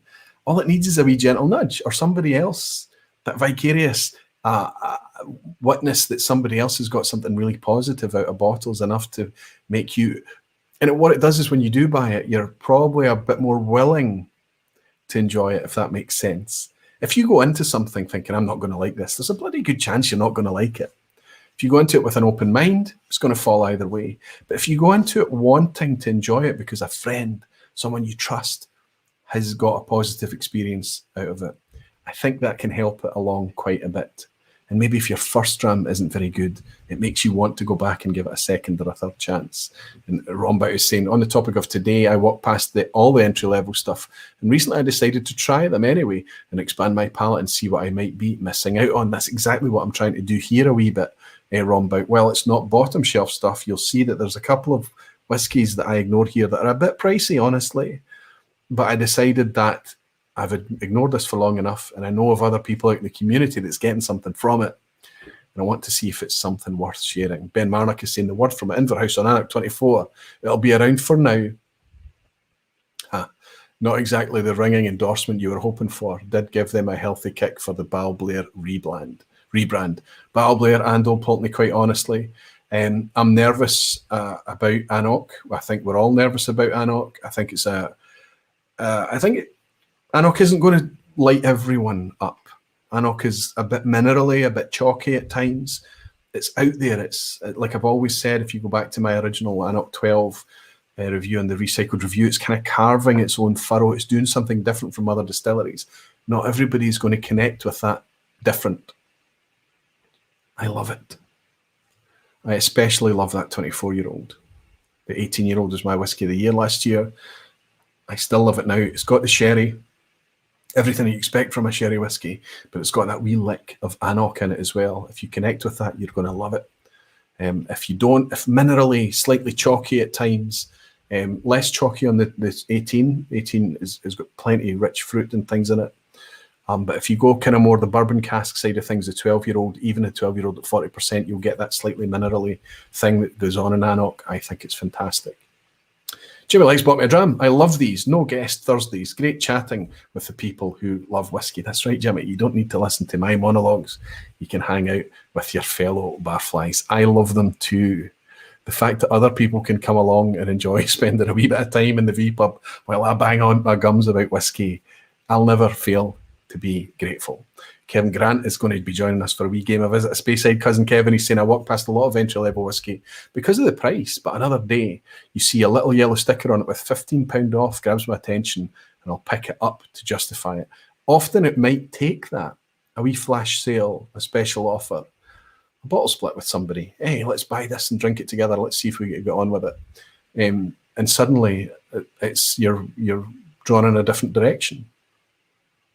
If nothing less, if you don't get on with it, you've kind of scratched that itch. I'm here to, if you forgive the expression, I'm here to scratch a few itches on your behalf. Before we get into a game of Is It a Speyside, let's go into our third dram tonight.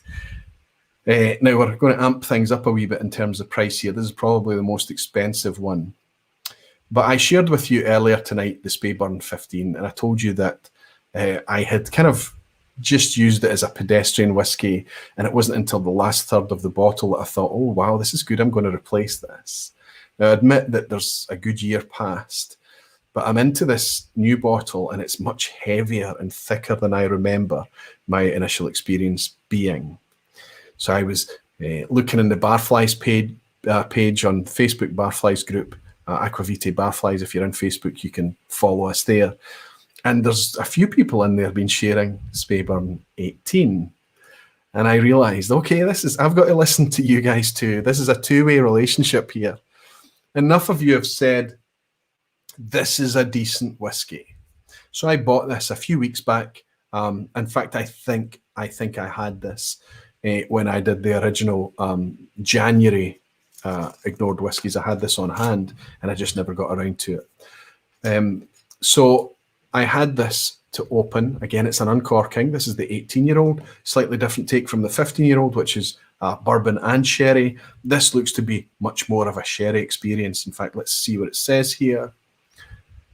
Single malt not only brings to life the natural vibrancy of Speyside, but embodies a distillery's devotion to its craft. Wonderful stuff. Beautifully matured in American oak and Spanish oak casks for 18 years. Okay, this outstanding single malt. Okay, so what we take from that is that then this is just maybe a much more mature example of the 15-year-old. This is much darker than the 15-year-old. Don't know if you're going to be able to see that on the camera there, but hopefully you can see that there's quite a significant difference in colour there. So I'm going to suggest that not only is it 3 years older, but there's probably more European oak, or perhaps more American oak, ex-sherry American oak being used in this vatting to produce this product here. But at 18 years old, it jumps up in price, another £20 more for the privilege of the extra 3 years. And this is £75. Still reasonable money for an 18-year-old in current times. See if we can get a wee glug. This is the pleasure of uncorking, right? Whiskey ASMR. So it does say, we're very grateful, 46%, 18-year-old age statement, and it does say in clear lettering, natural colour, non-chill filtered. Well done, Inverhouse. Well done, Speyburn. Now, the non-age statement, Brad Norak, is a 40% presentation. The 10-year-old, I believe, to be 40% as well. So we're not going to get the same natural presentation from the entry-level product. But when they hit the 15-year-old and the 18-year-old, we're seeing a fully natural malt whiskey.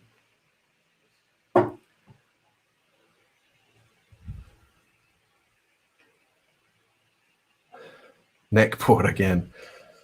But immediately we've got a much kind of sweeter, but dried fruit kind of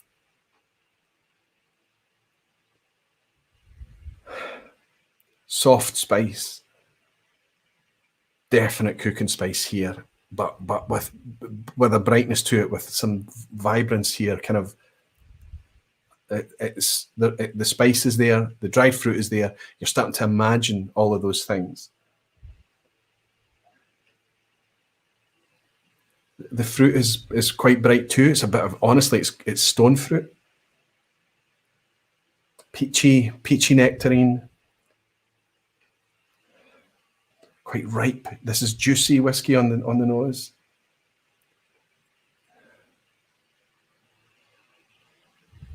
Nothing tannic or drying about it. So there's a lot of American oak at play here. I think they've been quite restrained with the European oak side of things. A bit of tobacco. Cheers.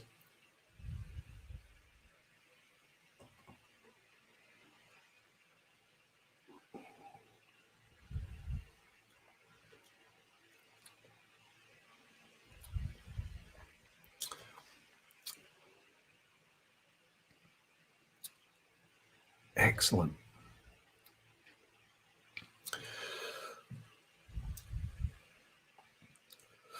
This falls into the sherried side of whiskey. This is more this.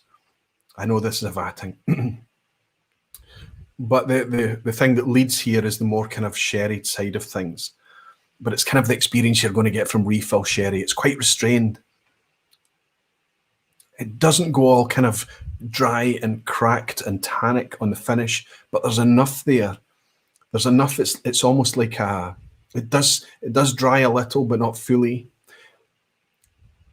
This is one of those kind of sherried whiskies that's quite balanced. And it's going to give you a lot to talk about.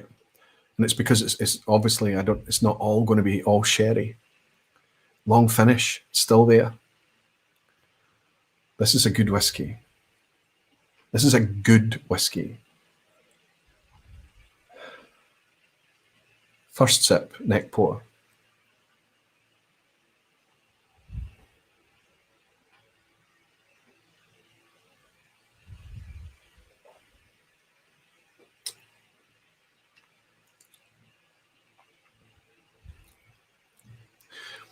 The fruit, where it was kind of a stone fruit nectarine thing, on the palate it's more of a kind of orange and zesty. There's more of an orangey sitness here, maybe even an orange oil thing. It's not as thick as I was expecting it to be. It's not as full-bodied. It's not as heavy as the 15. Now, we talked about Speyburn. This is going to be widely available. This is one of the top 5 bestsellers in the States. There's a few other countries, bizarrely, such as Finland, I read up today, that it does very, very well in. But here in the UK, it still suffers a wee bit from that bottom shelf image, maybe the image I had for it as well. But I remember a Speyburn going back maybe 6, 7, 8 years ago, maybe it could be longer. It was a 25-year-old Solera release. And it was available in my local Tesco for £60. £60 for a 25-year-old. I wonder how much you would have to pay for that now. But why would they get rid of that Solera system if it's been going for 25 years? Well, okay, it doesn't necessarily have to go for 25 years, but they had something there and maybe it's been taken apart or maybe it's just made available in a different market. I don't know.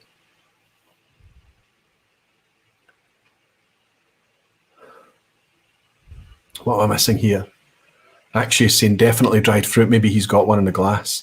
And Menno was saying a single cask 12-year-old Speyburn from a first fill bourbon cask was one of my favourite whiskies from 2020. Lovely whiskey. Got me into it, and I think it works well in both sherry and bourbon casks. I think it's quite a weighty, based on my experience of the 15, it's quite a full-bodied spirit.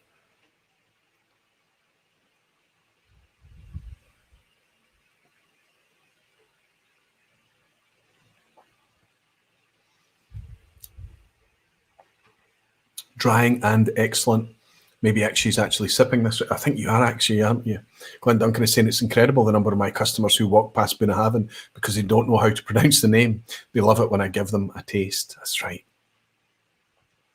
I remember coming into whiskey, and of course one of the first videos I ever did was how to pronounce Scotch whiskey, and that was simply because I was kind of troubled by a lot of the pronunciation as well. I had to learn it. I had to hear it first. We are not native Gaelic speakers in this country. Only 2% of our population speaks Gaelic. Peter Wilcox is saying, have to be up for work early. Sorry, Peter. So good night to you and cheers. No problem, Peter. Thanks very much for dropping in, my friend. And actually saying, if you like this, bloody Glen Grant, by Glen Grant. Well, I've got a couple of Glen Grants. I've got the Glen Grant 18 and I find it, I want more from it. It's just that wee bit soft. Sometimes you feel like somebody's passed you a dram where there's already water added, unfortunately, but I understand it's not pointing at me. There are other Glen Grants out there I can connect with. And actually saying yes in the glass. I hope I'm making sense with some of my notes and some of your notes as well then, actually. And I hope you're enjoying it as much as I am.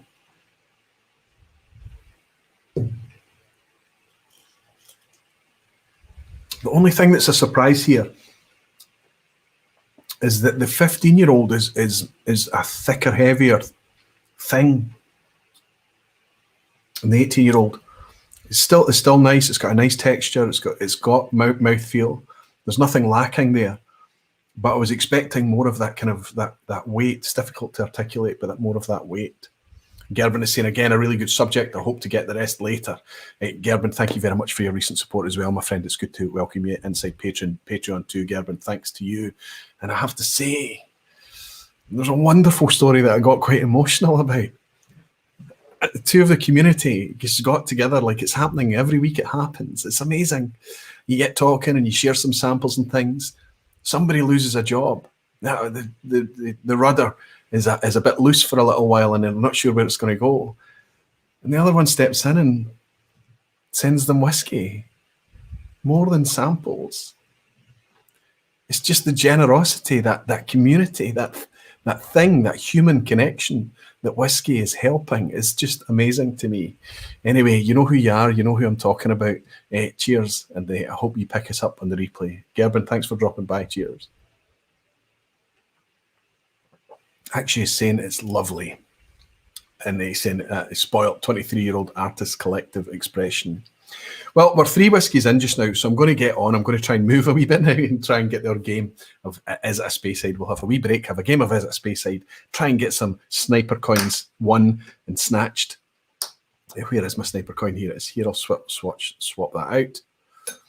And I've got 2 guests in tonight. It's all Scotland after a really quite international lineup last week. For Is It a Speyside this week, it just so happens to be 2 folks locally. Cousin Kevin's joining us a wee bit later as well. But I'm going to reach out just now to my friend, a recent barfly, my friend from the east coast of Scotland, Jed. Give me a thumbs up, Jed, if you're good to come in, my friend. Jed, welcome behind the bar at the vPub, my friend. Good to see you. I can't hear you. You need to unmute yourself, please, buddy. Oh, no. Are we good? I can hear you. Yes, good. I can hear you now. Perfect. Fantastic.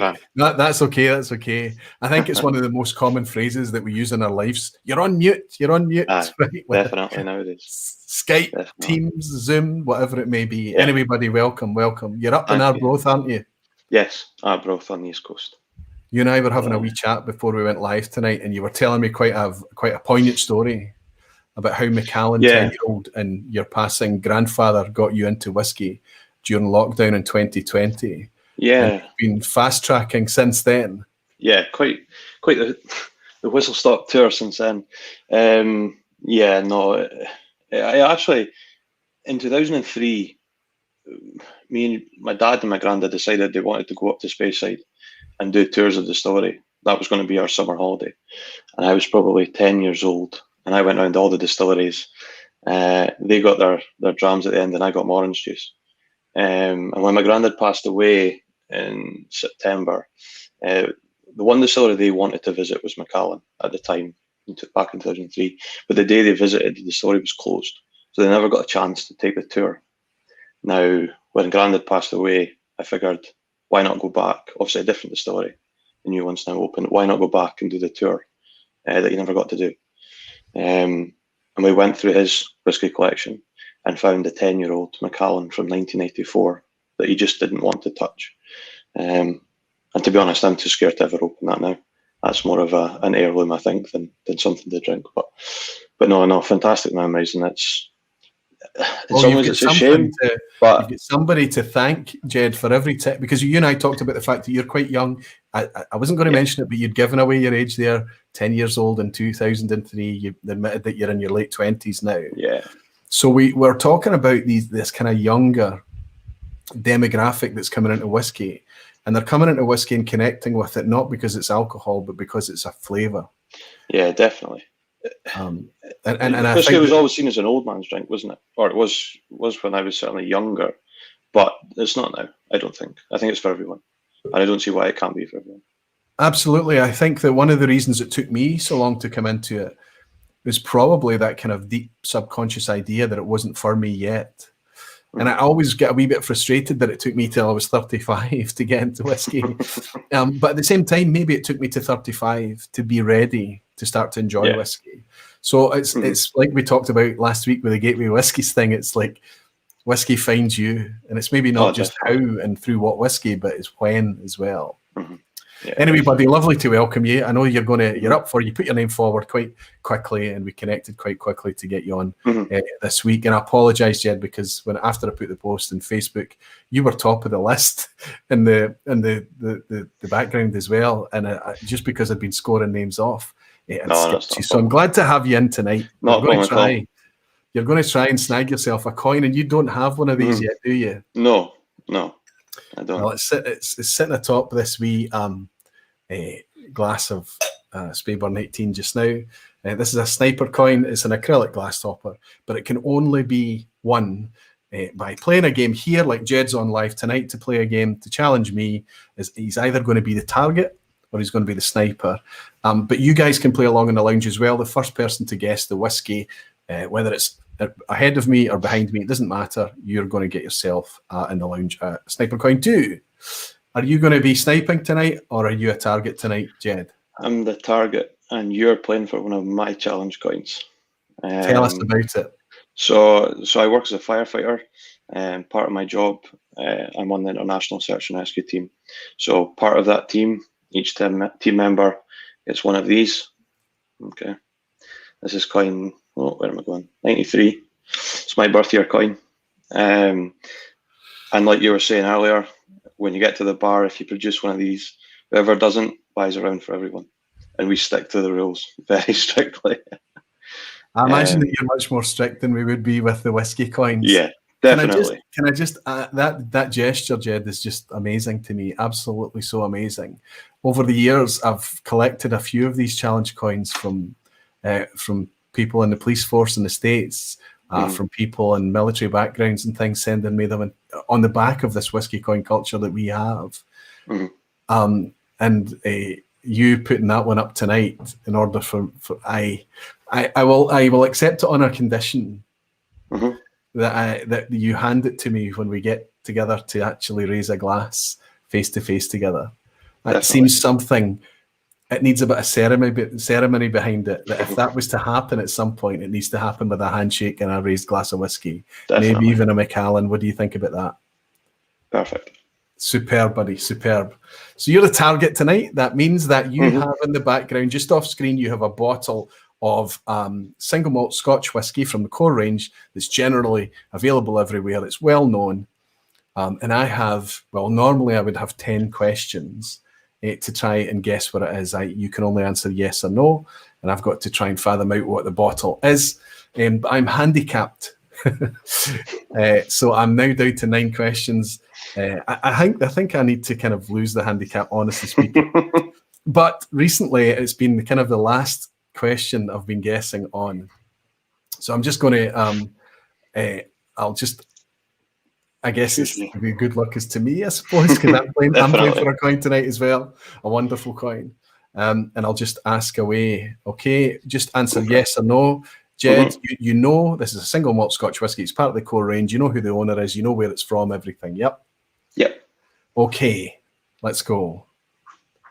Is it a Speyside? No. Is it a Highland? Yes. Ooh, okay, it's a Highland. Dalwhinnie, if we take Dalwhinnie as the centre of the Highlands, is it north? Is it north of Dalwhinnie, Jed? Oh, I don't think so. No. You don't think so? I'll quickly get a map. Right. Okay. That suggests that maybe it could be an Eastern Highland. I'm just going to ask Jed: is it an Eastern Highland? Yes. It's an Eastern Highland. Is it a Glen? Yes.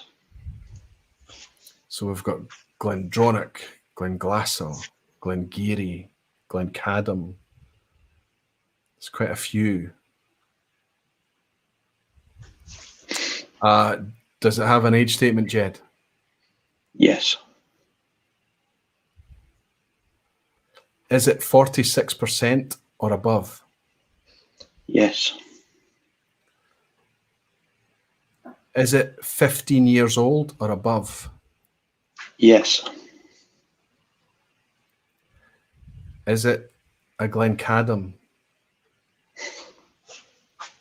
Yes. Glencadam 15? Yeah. Glencadam 15? Bang on. Oh, yes. Yes. Superb. Superb.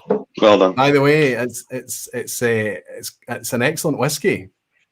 I haven't opened mine yet. Oh, it's still sealed. Still sealed. Well, I have to say that Ralphie gave it his whiskey of the year a few years back. But he gave it because of Glencairn spent a few years closed just as they were about to run out of the 15-year-old stock. So there was a huge run on the 15-year-old, and it disappeared for quite a long time. But it's now back and it's available again. Fully ex-bourbon matured, 15 years old, 46%, natural colour, unchill filtered, says on the label, fantastic presentation, and not expensive. I think about £50, £55. Yeah, 56 I paid for that. Superb. I think you might enjoy that, Jed, when you open it up. I think I will. It's the most local to me. It's 12 miles up the road. Jed, just for appearing live, and I know that I managed to snipe you there. I know I managed to hit my target, but just for appearing live, you get yourself one of these coins with my gratitude for stepping up. I will send this to you. I'll mail this to you. But if you will, keep a hold of that wee metal one. If it suits you, if it pleases you. No, definitely. And I hope that at a festival, at a tasting, at a gathering in Glasgow or Edinburgh, wherever it may be, Jed, that you and I have a chance to get together and we could exchange such a thing and raise a glass in memory and in celebration as well. Buddy, thank you very much for stepping up, my friend. Slanchava to you. Cheers, Slanchava. Stay around till the quiz? I will do. Good man. Superb. Jed Smith. Well done, Jed. Fantastic. I got that one. What was I down to? Two there? Yes, as soon as it was the East. There's a lot of Glens in the East, but we got it down there, and I was lucky with the age statement in the end. I wonder how you guys got on in the chat. Who got Glencadam 15? I hope that somebody is going to highlight that and make it easy for me to mail that out to whoever won that one in the lounge as well. Let's jump in and welcome my cousin Kevin. See how he's doing. Give me a thumbs up if you're ready. He's been having some technical issues tonight. Let's hope his internet's going to hold it together. How can a guy that's producing video and sharing it out on YouTube have technical... Of course, it's going to be the ones that do it on YouTube that have the technical issues when they go live, right? I've no idea. I just started crackling up at the start, so I've switched to the phone for now, and it's absolutely fine that the iPad wasn't playing ball. Yeah, the iPads maybe just need a wee bit of time in the fridge to cool down a bit. Good to welcome you back, buddy. I know you've been on 2 or 3 times before, but you're a wee bit disgruntled, aren't you, cousin Kevin? Because I've been on 2 times before and I've had 2 losses. Revenge is... I'm here for the win. But surely I was sending you the coin anyway. Have you still to get a coin? I have, yes. Oh, wow. Okay. Well, let's see what we can do to get you a wee coin tonight. Does that mean you're sniping, or are you going to be the target tonight? The target, but what I've done is... This isn't Glengoyne 25. The bottle is inside. The reveal is inside the Glengoyne 25 case, just so we're all clear. So there's a big reveal. That's fine. That's absolutely fine. So I know it's not a Daft Mill. I know it's not a Spey. That's right. I know it's got to be something that fits inside a Glengoyne box. Okay. Fantastic. That's a bit of a flex there, by the way, a Glengoyne 25 box. Fantastic. Okay, buddy, let's pull this up. Are you still doing your YouTube content? Yeah. I'm nearly at a year, or just about over a year now doing it. So every week. What's the name of the channel? Kevin Grant on Whisky. Kevin Grant on Whisky. Anybody that clicks on his, if you comment or anything, people can click on your name. Takes you straight to the channel, Kevin. So anybody go along and see what cousin Kevin's doing. I thought actually that you would struggle a bit, because you've recently joined the police force as well. So we've got a fireman and a policeman on tonight, which wasn't intentional, which I think is very cool. But I thought that your whiskey side would suffer a wee bit, but you're managing to weave it around your shifts and still enjoy your whiskey, right? It's hard, but it's hard to do. But I'm getting there. I keep it going. I enjoy it too much to not make time for it. So that's the main thing is getting out there and just talking nonsense about whiskey is my thing. I do it to everyone I speak to on shift anyway. They're sick of it as well. So. I wonder where you picked that habit up. Okay, buddy. Let's wish us both good luck for this wee session. We'll bring up the counter, and obviously I'm going to be handicapped again, down to 9 questions. But you've got a core range product hidden in that Glengoyne 25 box, yep, and it's widely available. Scotch malt whiskey. Everybody will recognise it. Okay, is it a Speyside, Kevin? No. Okay, is it a Highlander? Yes. Okay, we know the formula from the Glencadam experience. If we imagine Dalwhinnie is the centre of the Highlands, is it north of Dalwhinnie? Yes. You're playing me. It's probably an old Pulteney. Can't get much further north than maybe Orkney, aye. Is it in the mainland? Or, sorry, is it a mainland Highlander? Yes.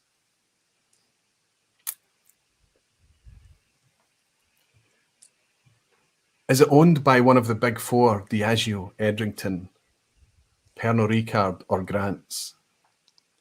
No. Is it owned by Inverhouse, Thai Beverage? No.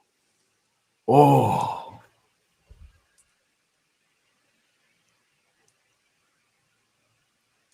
Okay, I'm struggling now a wee bit. Is it... Does it have an age statement?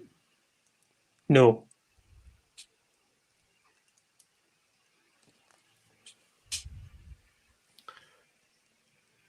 Is it a Dalmore?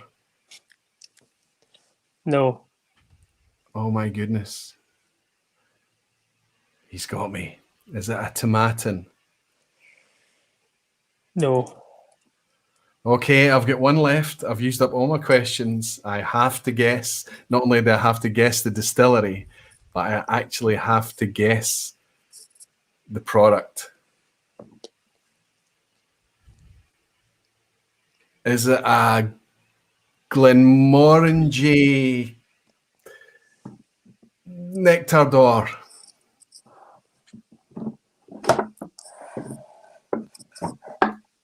It's a Wolfburn. Ah! Well done. Which Wolfburn is The it? Wolfburn, the Northland. Northland. Fantastic. A wee God. Northland. I thought, I'll put it Taken in a to the box. ropes and beaten, you know, even if I had my handicapped question, even if I had my 10th question, I went in the wrong direction when I was looking round. Interestingly, because the Wolfburn was one of the ones I did on the last Ignored Whiskies session as well. I thought when you said Pulteney, I thought, no, not this again. He's going to get it in one hit. This is it. He's so close, but yes, But you were playing me because you rolled your head back and said, "Oh, is it north of the Winnie?" I'm not sure. Let me think. Why I think it is. I think it was the last time I watched it, and I can't remember who it was. And you said, "Is it a Speyside?" And he was like, "Well, the whiskey book says no, but it might mean it was an Ailsa or something." That was when Nick Keane. I'll probably get caught out with that again in the future, but he did a cracker on me. Took the wind right out of me with that one. It was a peach, an absolute peach by Nick Keane. Alistair Gray is suggesting that James Morgan won that one as well. Well done, James Morgan. A good one to get. But Kevin Grant, you managed to snag yourself. Finally, fair and square, you've got yourself your sniper coin, buddy. Fantastic. I'm happy. If you need to if you want to give it to someone else that's not already got one, obviously I don't need one. I'm absolutely fine. I'm more for I have the title.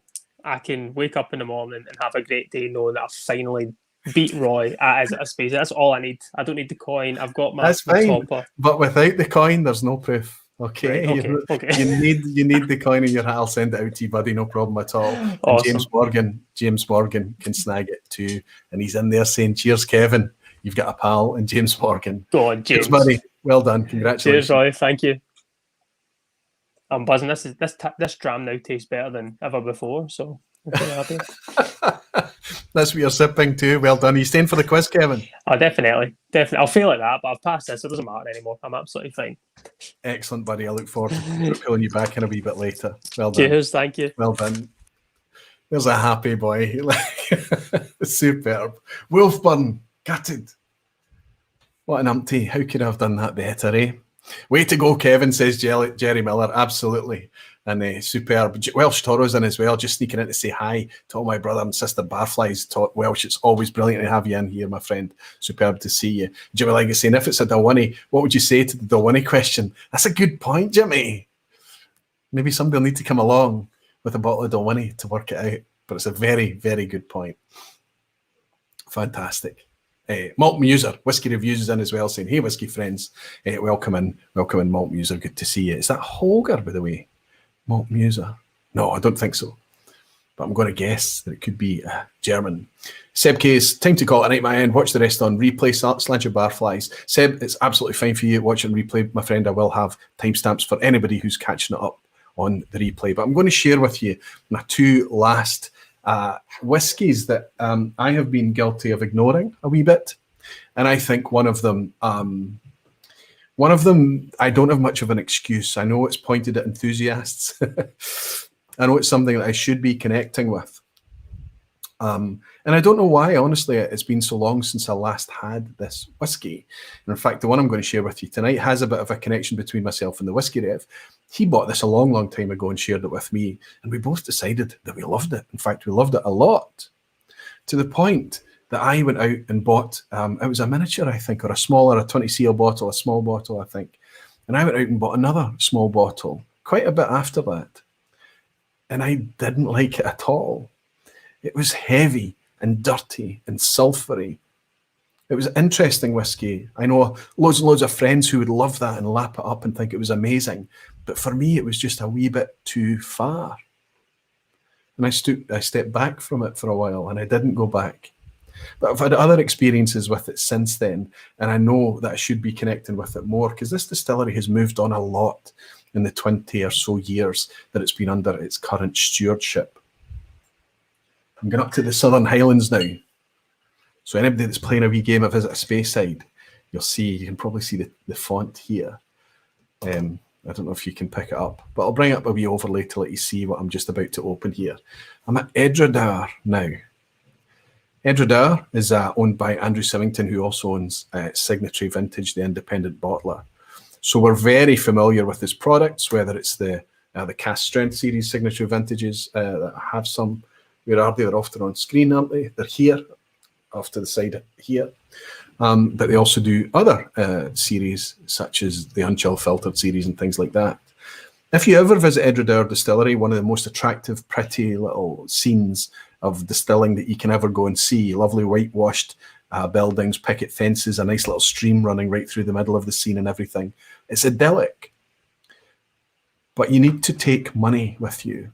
Not because it's an expensive tour, but the shop is so tempting, because it doesn't just have Edradour product in there. It has lots and lots of Signatory Vintage products in there, lots of independent bottlings. And it's really, really difficult to walk into that place and not come out with at least one or two purchases.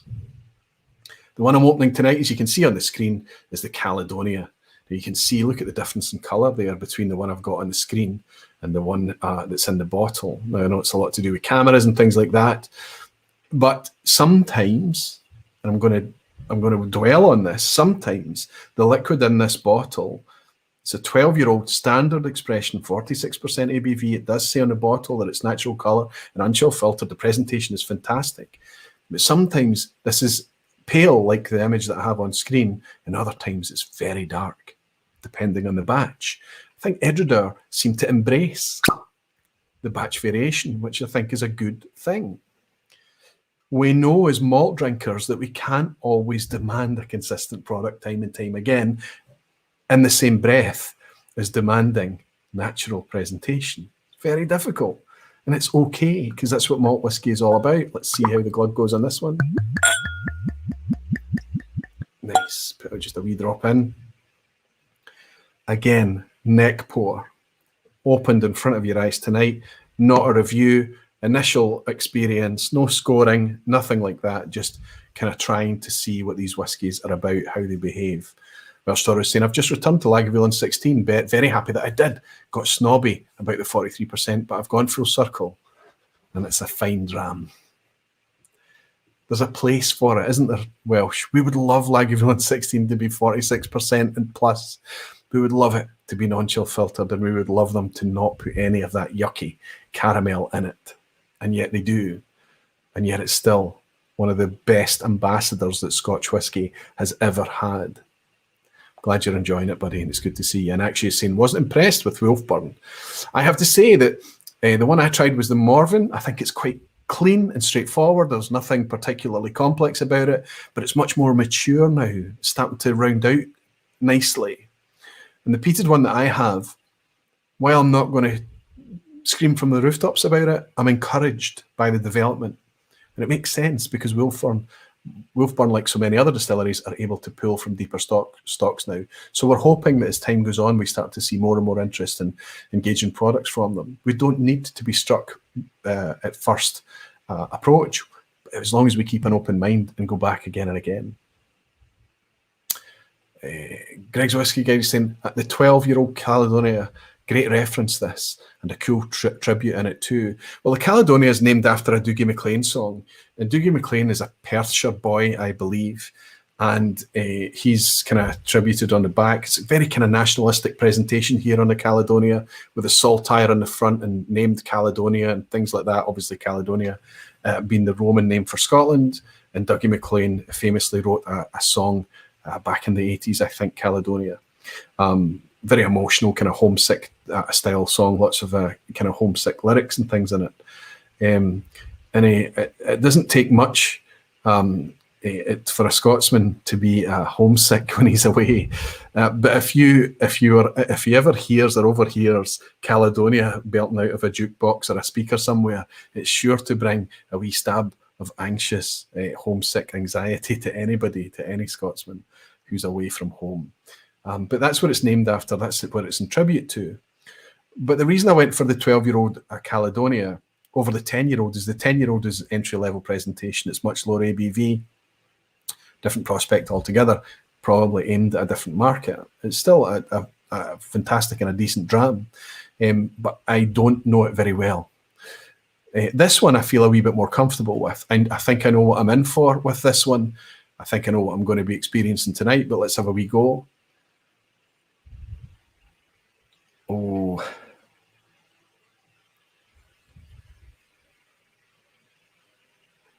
First thing, I feel strongly that if I was sipping this blind, I would be absolutely convinced I was sipping something older than 12 years old, or about to sip something older than 12. There's a really kind of rich, kind of seductive, dunnage, dusty, clearly sherry cask here. Do they talk about the cask here? Is it more than just the...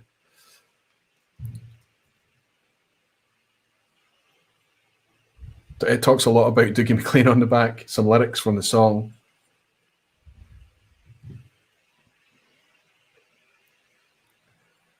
I wonder if it says anything on the tube. Now that it's open, the tube will get thrown away, but no, it just repeats what's on the bottle. What a waste of real estate. Come on. Put this on the tube. Once we've read this, we can just throw it away. It's nice to have kind of a bit more information, but clearly this is very, very sherry-led. I would go as far to say that just from the kind of spice on the nose here, that this is playing a wee bit more like you would expect a European sherry oak cask to behave. I'm not sure that it is.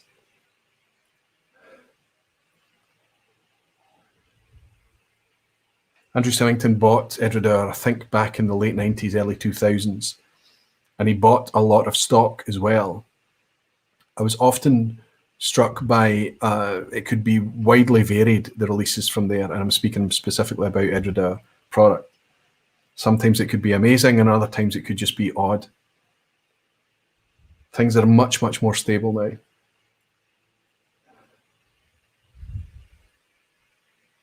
Whiskey Central Shayla is insane. Word of the night, seductive. Magic is saying it looks delicious. Well, it's a dark colour. And I think that we're often drawn to dark colours. However, wherever we are in our whiskey journey,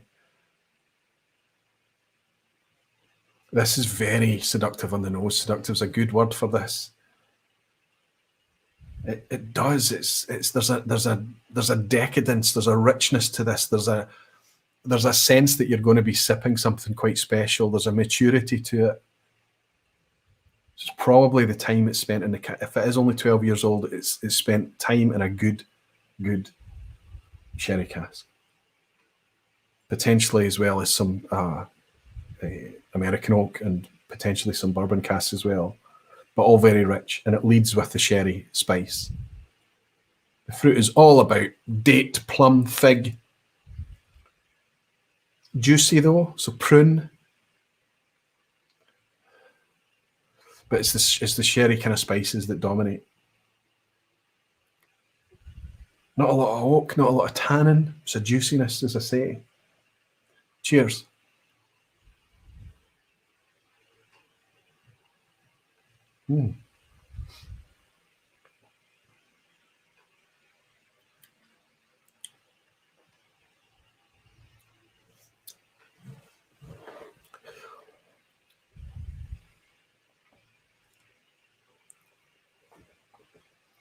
Softer on arrival than I was expecting, 46%.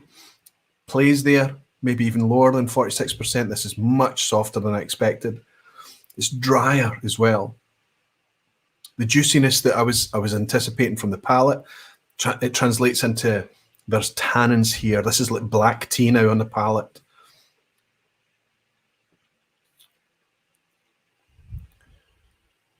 The fruit is quieter, the spice is quieter, everything is just a much more softer experience. I was ready, I was kind of strapping in for something that was going to be big and dirty and heavy, but it's not, it's quite gentle and elegant even. That duskiness is on the nose still, that kind of thing I was talking about, the dunnage note earlier. Slightly damp note. Wow. Completely different.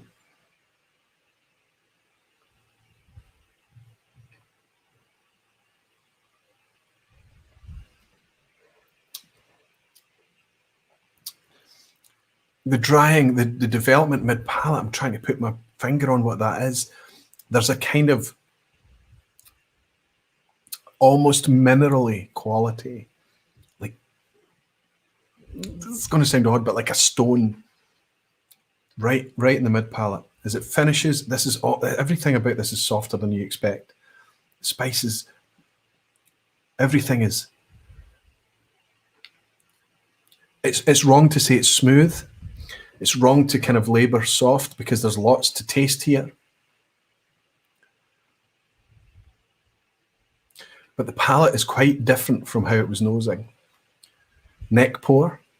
This is not a review. This is just kind of initial approach and initial impression.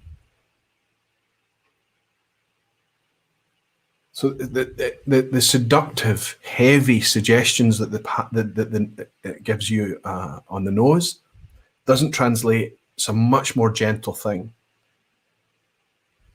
This is like going to a soft play, but the soft play is all kind of jagged edges and kind of. And yet when you jump in, there's nothing jaggy about it. It's all soft and gentle and it's easy. It's an odd thing to talk about. But that's what it's like. It's like you're kind of nosing it thinking, whoa, this is big. And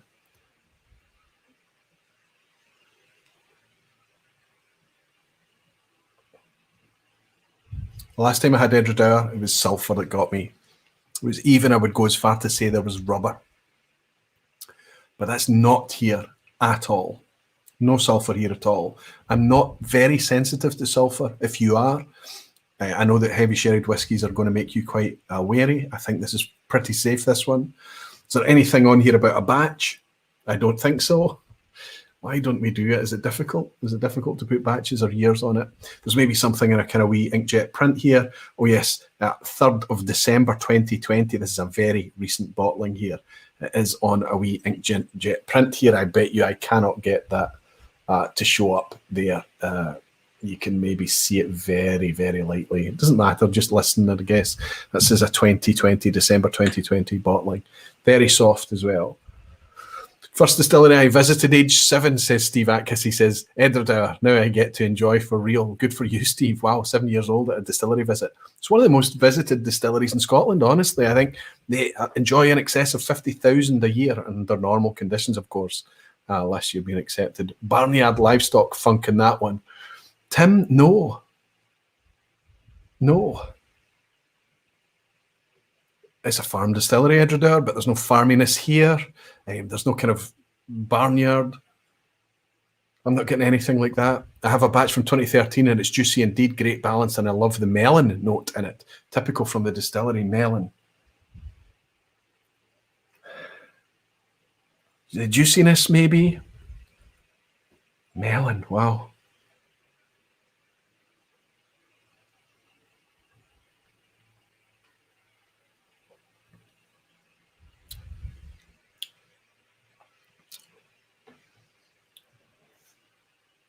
I won't deny you your melon.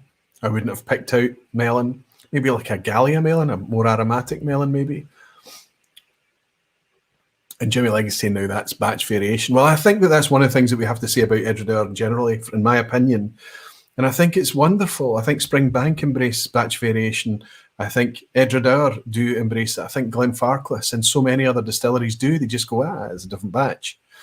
I would like to see it celebrated a bit more. I'd like to see it labelled a bit more. I'd like to, so that we can kind of get our geek on and discuss it. But more than anything, to look at these things, even as individuals, as consumers, as customers, and look at it and appreciate this is different from this.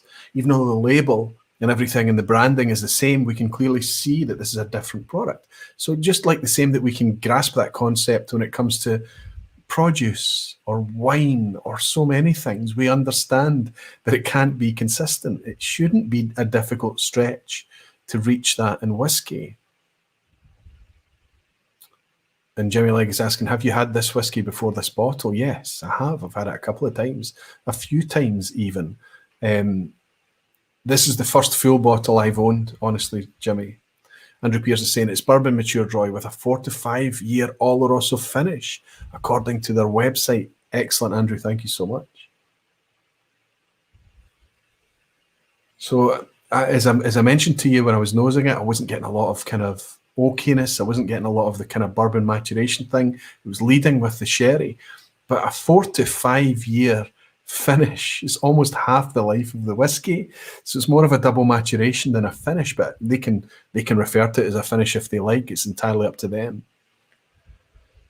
And Jimmy's saying I had a few bad drams and it was filthy. Okay, that's the same as me in the past, Jimmy. I've had Caledonia, specifically the 12-year-old Caledonia, that was very rubbery and sulfury in the past. This is not that. And Edradour haven't opened to the public since summer 2019. Winter closed down, then pandemic. Had a wasted visit there early in 2020, says our Graham Fraser, who's our whiskey. The content that you share on Facebook, I've mentioned it before, Graham. It's fantastic. I love it. Keep bringing it. I'm going to try to use as many of your pictures as I can in the quizzes. You're obviously one of the most well-travelled barflies that we have. But it's a shame for them up at Edradour. They just opened Edradour 2 in recent years as well. That's actually coming. That should be matured 2021. It should be 3 years old at that time. There's lots of good things happening there, and they're very accessible and easy to tour. And Greg is saying that should put a batch number on. They should put a batch number on the label. Same for many brands that choose that option of accepting batch variation. Springbank comes to mind, obviously. I think so. Springbank don't do it either, but they do change the ABV. This is a bit different. 12 years old, but it's 46%. So this has been watered, a wee bit diluted. Interesting whiskey. I think I'm going to be excited to see how that one rounds out a wee bit.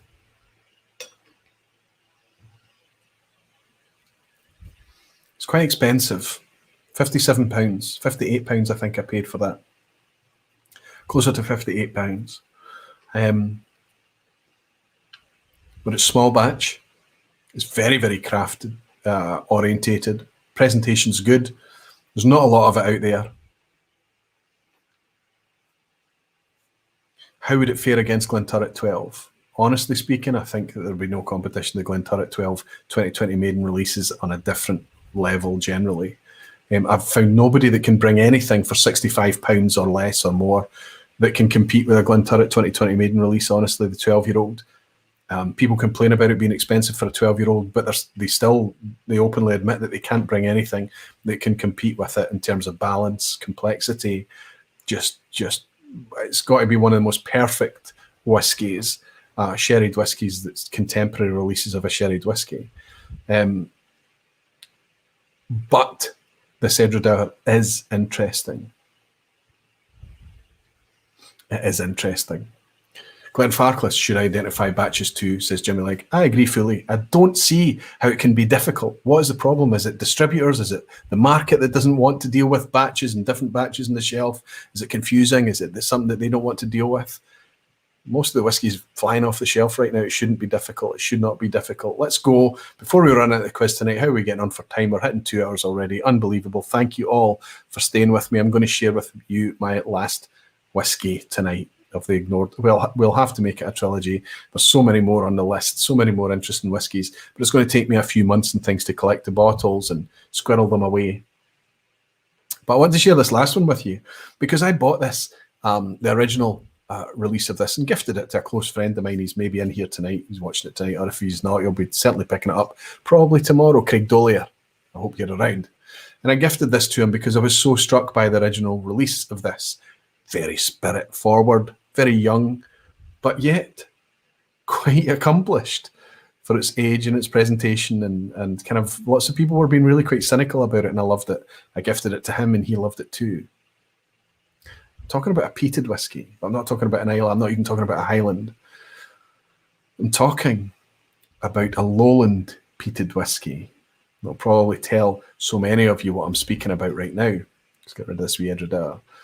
What can you think about this peated in the lowlands? There isn't a lot of it, but there is this. This is Ailsa Bay. The one I gifted to a friend was the first release, which was, I believe, they had a ppm on there of 21 ppm. They actually put it on the label, which I thought was cool. So that's phenols parts per million. But interestingly, they also put on 11 ppm. They were measuring sweetness in the bottle as well. Now, against what metric, I don't know, and it's difficult. It's quite nebulous for me, measuring sweetness in whiskey, and how to, unless other producers are going to put that measurement on there, I really don't know. There's nothing for me to kind of gauge that against. But it was fun. It's £50. It was a bit expensive. It had the heaviest cork made of granite from Ailsa Craig, this volcanic plug that sits out off the west coast of Scotland. It's used for making curling stones and things. They took a chunk of that and made a cork out of it. And I thought it was quite interesting. It's long sold out now. But this is its follow-up product, the picture that's up on screen there. It's looking very pale in that picture, but you can see the actual colour of the whiskey when it's not on a white background is more like this. Now, it does say on here it's 48.9% volume. It's got a good ABV to it. It mentions the ppm or the ppm and the SPPM as well, but it's amped a wee bit. It's suggesting this is a wee bit smokier at 22 and also sweeter as well. So it's jumped from 11 for the first batch to 19 on this one. It doesn't talk about colour, but it does talk a lot about it being the most scientific whiskey and things. No other malt is made with this much science, says Stuart Watts, distillery manager down in Girvan. Welcome to Ailsa Bay release 1.2, scientifically distilled at 22 parts peat and 19 parts sweet, then micro-matured for a precise balance of sweet and smoky notes. Anybody that knows the Ailsa Bay distillery down there in Girvan, on the west coast of Scotland will know it's a massive complex making grain whiskey mostly. But the malt distillery, Ailsa Bay itself, if we imagine we started tonight talking about Spey and Speyside distillery, it first picked up a parcel of land back in the 50s, started building in the 60s, and it wasn't commissioned until 1990. This is at the opposite end of the scale, not quite as quick as Wolfburn, but this huge distillery started and was finished and was running spirit within the same year. But we go back to 2007 for this one. Wet that cork a wee bit.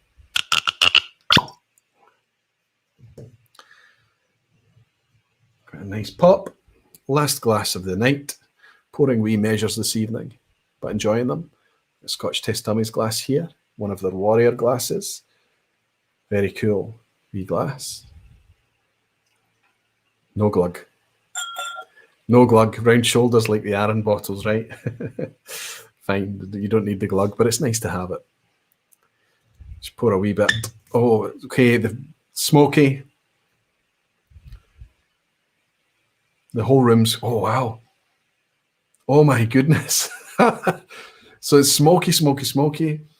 But you knows this, and somebody said melon on the Edradour. My goodness, this is fresh cut melon. That's incredible. White, bright, fresh fruit. Literally like you're chopping fruit on a board. Incredible aroma. Non-age statement. We don't know what age this whiskey is. You know, we can guess it's pretty young. But people looking for a peaty hit, the younger the whiskey is, the more of a peaty hit they're going to pick up. Jerry Miller saying, if memory serves, Daniel at the Whiskey Vault loves Ailsa Bay. And I'm not sure. He probably does. I've not picked him reviewing Ailsa Bay. And Donnerpass Whiskey saying micro-matured. What the heck does that mean? Well, I guess what they're doing is, you know, they're making a lot of product down there. What they do at Ailsa Bay is they're making a kind of Balmenach style whiskey. They're making a medium peated whiskey and a heavily peated whiskey. And it's just, this is how they are going to produce the malt for their blends, for Grant's blends. It's a huge market for their blend market. And that means that Balmenach and Glenfiddich up in Speyside can go on with making more single malt as that becomes more and more in demand. And they're able to, down in Girvan, down in Ailsa Bay, this is just me, by the way, nobody from that company has told me this, but they can go on with making the whiskey down at the malt distillery and the grain production down there as well to make product for the blends. But what they can do is that they can make any whiskey that they want to make by adapting, you know, the mash style, by the fermentation times, by the distillation. They can tweak and fiddle with things, how much copper versus steel on condensation, all of these things, to make any style of spirit that they want. But what they're doing with this release is that they're obviously going to make a specific run just for this and put it into certain casks in a certain section and kind of almost have like a mini micro maturation going on it's completely different from the bulk production that they're making down there. They're running currently about 9 or 10 million litres per annum, and they can make up to 12 million litres of malt at Ailsa Bay.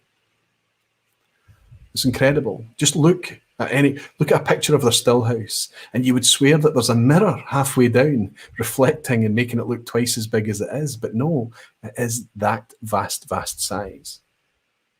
I can't believe how sweet this actually is. It's not just because I've read that label. This is fresh and sweet, but not sugar sweet, fruit sweet. Pale, unripe peach, apricot, melon.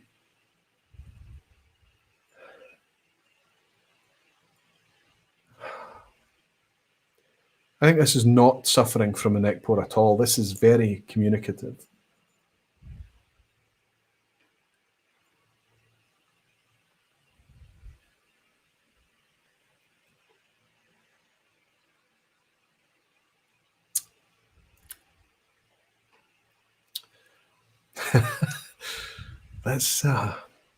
Does anybody like peated whiskey? I like peated whiskey.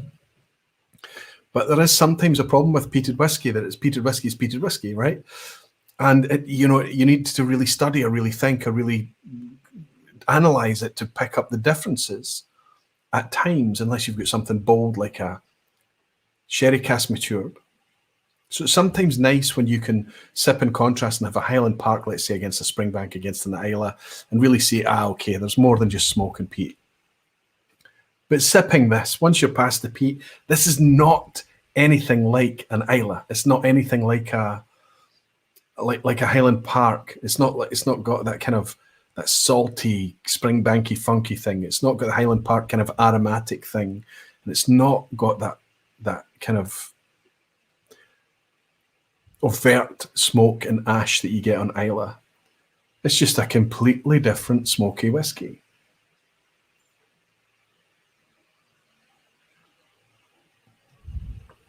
Can I even venture to suggest that it's a wee bit tropical, even? Like almost like a mild, but slightly unripe mango. It's fruity. I think that's very pleasant. Quite a surprise. Jimmy Legg is saying they're running 16 stills at Ailsa Bay. By the way, that's a distillery that was started and opened in 2007, and in 2012 and 2013 they had to double their capacity. So huge expansion happened down there. Jimmy Legg is saying peated whiskey is not peated whiskey. You know that, I do. And Eric Cunliffe is in. Good to see you, Eric. He's saying, would it be a little reminiscent of Ardmore? No. No, this is kind of like a fresh, bright, clean, young, not overly, it is spirity, but it's not overly spirity. It's what was the ABV on it? It's quite high ABV. It doesn't really play as high as you 48.9. This is a surprise. Even going to suggest that this is even mildly more interesting than the original one.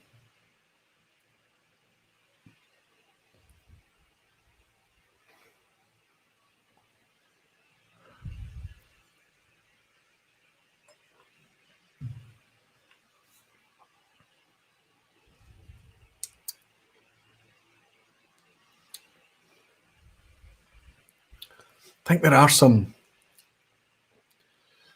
I mean, it's like I say, it's neck pour, but this is intriguing. I thought I was going to open something there and it would be relatively pedestrian. I thought I was going to get a big hit of peat and smoke and I was going to get a sugar sweetness. Boom. But it's fruity. This is interesting. Doesn't have the longest finish, I don't think. There is a wee bit for a while.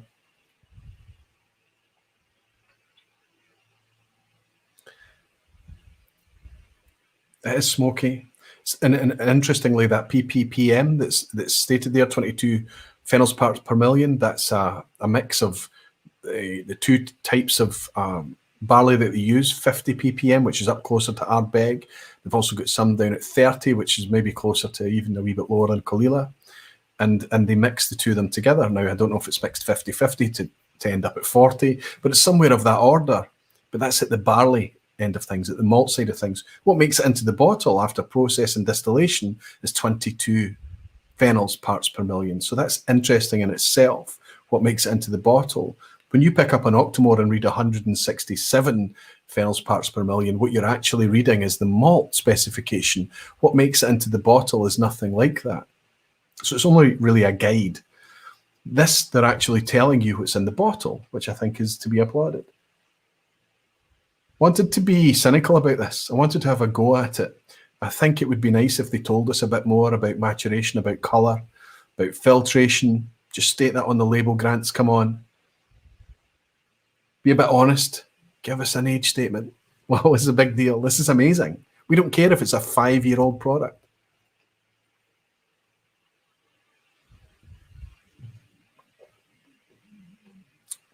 For an age statement is a wee bit pricey. £46, but I think this is interesting enough. Do you know what I'm going to do with this? I'm going to put it up alongside some Ailsas and some other peated whiskies, maybe an Ardmore or something like that, and see how it stacks up. The finish is a wee bit bitter, but it's maybe just in contrast to that really quite sweet, fresh, fruity hit.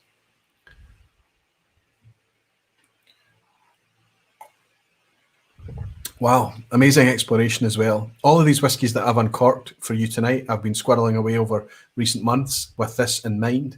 And all of them, every single bottle has been paid for by you, by the community. You mean that I never need to accept bottles from the industry. I can buy it because you fund this channel. It's amazing. What it means is that I will do my very, very best to share it with you as much as I possibly can when I'm able to. Curtis Campbell is in saying, unfortunately, I don't think I've seen any of these at my local shops. Sorry, Curtis, I know that you're out in the States. I know it's tricky for you. I guess I can't feel bad about walking past them, though. Well, I think probably you're going to be able to happen across Speyburn, and I have to say that Speyburn was one of the most striking that I had tonight. I think maybe that is the take. It's the most expensive. But I think it was probably the most up together and the most full and the most well-crafted, the most balanced whiskey. The surprise was the difference between the nose and the palate on the Edradour, and how interesting this Ailsa Bay was. I think the Deerstalker is fairly bland, but it's not pointed at me. I think it's pointed for a much more kind of wider market, and it's presented as such. It might change in the open bottle. And I think the Spey was brutally honest. The Spey Trutiná cask strength was brutally honest, cask-driven, spirit-driven, sorry, not cask-driven, spirit-driven, very clean, very easy, very fresh whiskey. glad to have that Trutiná, honestly, and I'm glad to have mostly everything here. I don't know how quickly I'll get through the Deerstalker, but I will do it the service of going back and having a revisit. You're very welcome, Aquavita and Jimmy Legg, talking about your support. Thank you so much, Stu Baby, saying, did a deconstructed tasting of Ailsa, mix of new American oak, bourbon barrel, refill American oak, and Hudson Quarter cask. That Hudson Quarter cask, that's Tuthill Town in the northeast of the US. They used there. And I think that's got a lot to do with the micro maturation, Stu Baby. That's good for you to mention that, because those Tuthill Town casks will be small casks for rapid aging. So we could theoretically have something that's even younger than 5 years old here in that Ailsa Bay, but they're using those small casks for the maturation. And Watchman 999 is saying, is Aerolite Lindsay worth a try, or should you always walk past that one? No, it's absolutely worth a try. 10-year-old Islay whiskey. I don't know how much you'd pay for it where you are, but we get it at a very good price here. Don't walk past Aerolite Lindsay on Vin, No Nonsense Whiskies channel for his 10,000 subscriber 5-year celebration, which was about 4 or 5 weeks ago on his channel. I actually went on there to taste the Aerolite Lindsay, and I have to say, it's absolutely right down the middle of the road where it says on the tin, 10-year-old Islay whiskey, and it does it very, very well. Very fair price. Eric Cunliffe is saying, Agraviti, it's an honour to support this channel and to see you use the platform for such positive and interesting topics and connections. My favourite channel by far. Eric, that's my favourite comment by far. You can come back again. Thanks for giving me blushes. Thank you very much, Eric Cunliffe. Cheers to you. Let's get the quiz on the go. What do you think, Eric? Cheers. I've been rabbiting on. It's getting close on to midnight now in the UK, which means it's 1 o'clock across continental Europe. Of course, it's still earlier evening for everyone. It's over the other side of the Atlantic. And goodness knows what time it is where you are. If you're picking this up on the replay, thank you very, very much. I hope you've been enjoying the timestamps, and leave a wee comment. Please remember to leave a wee like. It helps me a lot. It really does. Guys, give me a thumbs up if you're in a good shape to come back in and join us for the quiz. Kevin and Jed in the background, looking good. Jed, are you good to come in, my friend? He's good. I'll bring Kevin and I'll bring Jed back in, and I'll get rid of my wee bottle of obscuring your face there, Jed. Aye, have you tried any of the whiskies I've been trying tonight? Any experience with them? No. Kevin? No, not really. The Ailsa Bay I think I've tried, but it's the ones I've always walked by. You know, it's a really good night tonight to see what ones you've had and drawing you towards them again. So it's one I've always looked at and just missed. I think as a community, as enthusiasts all getting together on Facebook or YouTube or wherever it is, we kind of are drawn to the same things.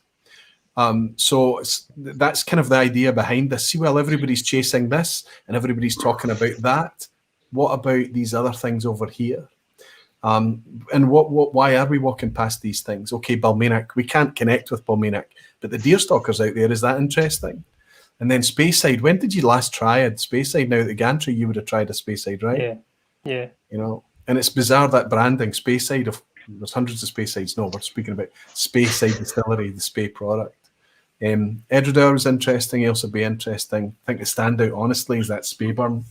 Yeah, that's a cracking whiskey. Kevin, I'm desperate for you to come over here again, buddy, and I've got far too much whiskey, and I know that you can help me do some damage. I'm the exact same. I was by your place last week as well, but I seen the lights just turning off at the time we got there.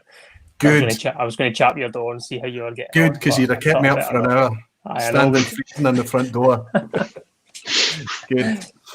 Okay, let's get the quiz on the go. Remember, everybody, this is the quiz at the end. I keep it till the end. For everybody that doesn't want to participate in a quiz, you can go off to your wee beds. Thank you very, very much for hanging out with me this evening. That is multiple choice. It's intended that you're not tested by it. You're only playing against yourself. Share your scores if you want to. It's intended that it intrigues a wee bit of, or piques a wee bit of curiosity in you. Are we ready, boys? You've got an ABC card there. Oh, you're all ready, Kevin. I was drawing them out earlier on, coloured them in and everything. I've put a bit of time into this. A bit of time. Good luck, everybody. Good luck for playing along. Jerry Miller is saying quiz time. Absolutely. We do have a rating on tonight's quiz. I gave these questions across to McCallum Fine and Rear the Dock, and he is suggesting that it starts easy. So the opening 9, the first half should be possible. The second half gets a bit sticky, he thinks. But he does predict that it'll be between 4 and 6 10 out of 10s tonight live. Let's see. Jed, good luck. Kevin, good luck. Thank you. Only share your scores if you like. Everybody in the lounge, please play along, and I'll try and pick up your comments as we do this. Question 1. Tullibardine Distillery is reopening, but what once famous blend is it associated with? Now, I know you're thinking, oh my goodness, what a killer to start, but take your time and look at the answers. Tullibardine, is it associated with A, Bells, B, Highland Queen, or C, the famous grouse? Kevin, hold your wee card until I ask you to flip it around. You tell me. Jed, are you going to use a card, or are you? No, I'm writing down. I'm writing down on the back of an envelope. That's fine. You keep it written down in the back of your envelope, buddy, and I'll just, when I ask you your score, you can say, I'm keeping it to myself, or you can share it. It's entirely up to you. Okay, Kevin, the lounge are answering away. Flip round your card. Tell us. Tullibardine is associated with B, Highland Queen, because of course Bells is Diageo and the famous grouse is Edrington. I reviewed one of these. Sorry? Well. I reviewed one of these, the Highland Queen 23-year-old, which was reportedly a single malt Islay Bunnahabhain, 40% ABV. I'll get a sample to you and see what you think. You didn't like it then? It was pretty bang average, to be honest. Good for you. B, Highland Queen. That's the answer you're looking for. Most of the lounge absolutely answered B. We're off to a good start. Sorry, Jed? We're off to a good start. Good. Question 2. Which producer has been responsible for releases of Elixir, Prophecy, and Superstition? A, White and Mackay, B, Beam Suntory, or C, the Whisky Exchange? Who's responsible for releasing products branded Elixir, Prophecy, and Superstition? A, White and Mackay, B, Beam Suntory, or C, the Whisky Exchange? I think I'm being kind this evening. And maybe Menno is still in.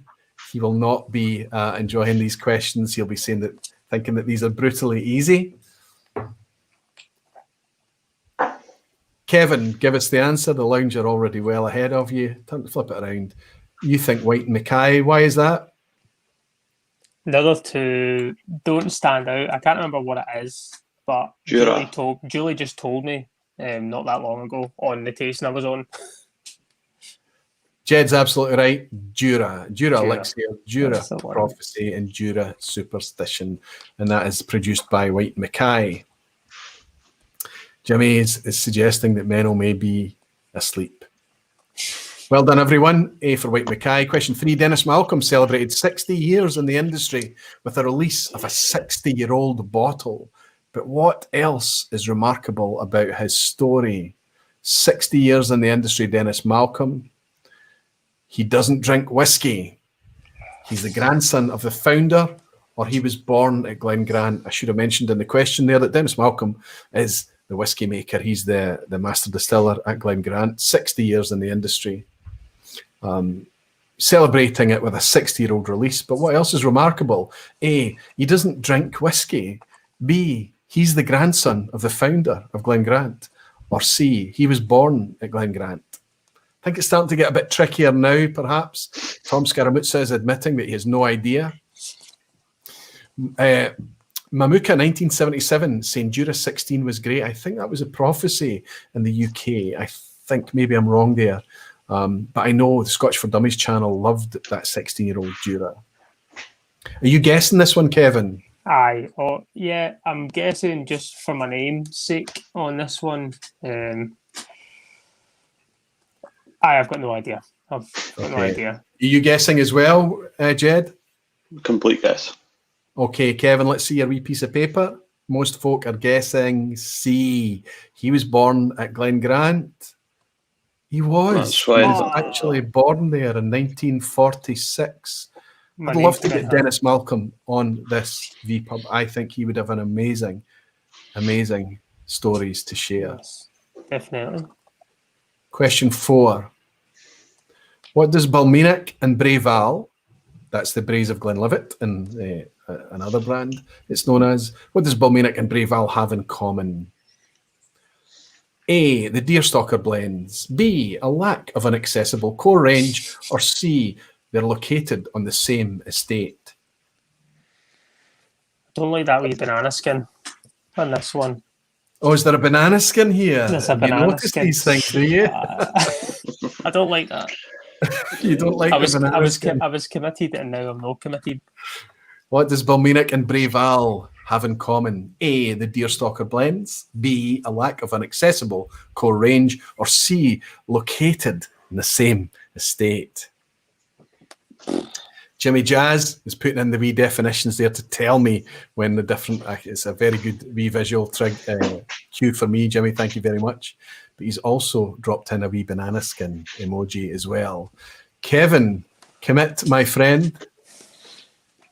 B. Jed, what do you think? I've gone C. I have no idea.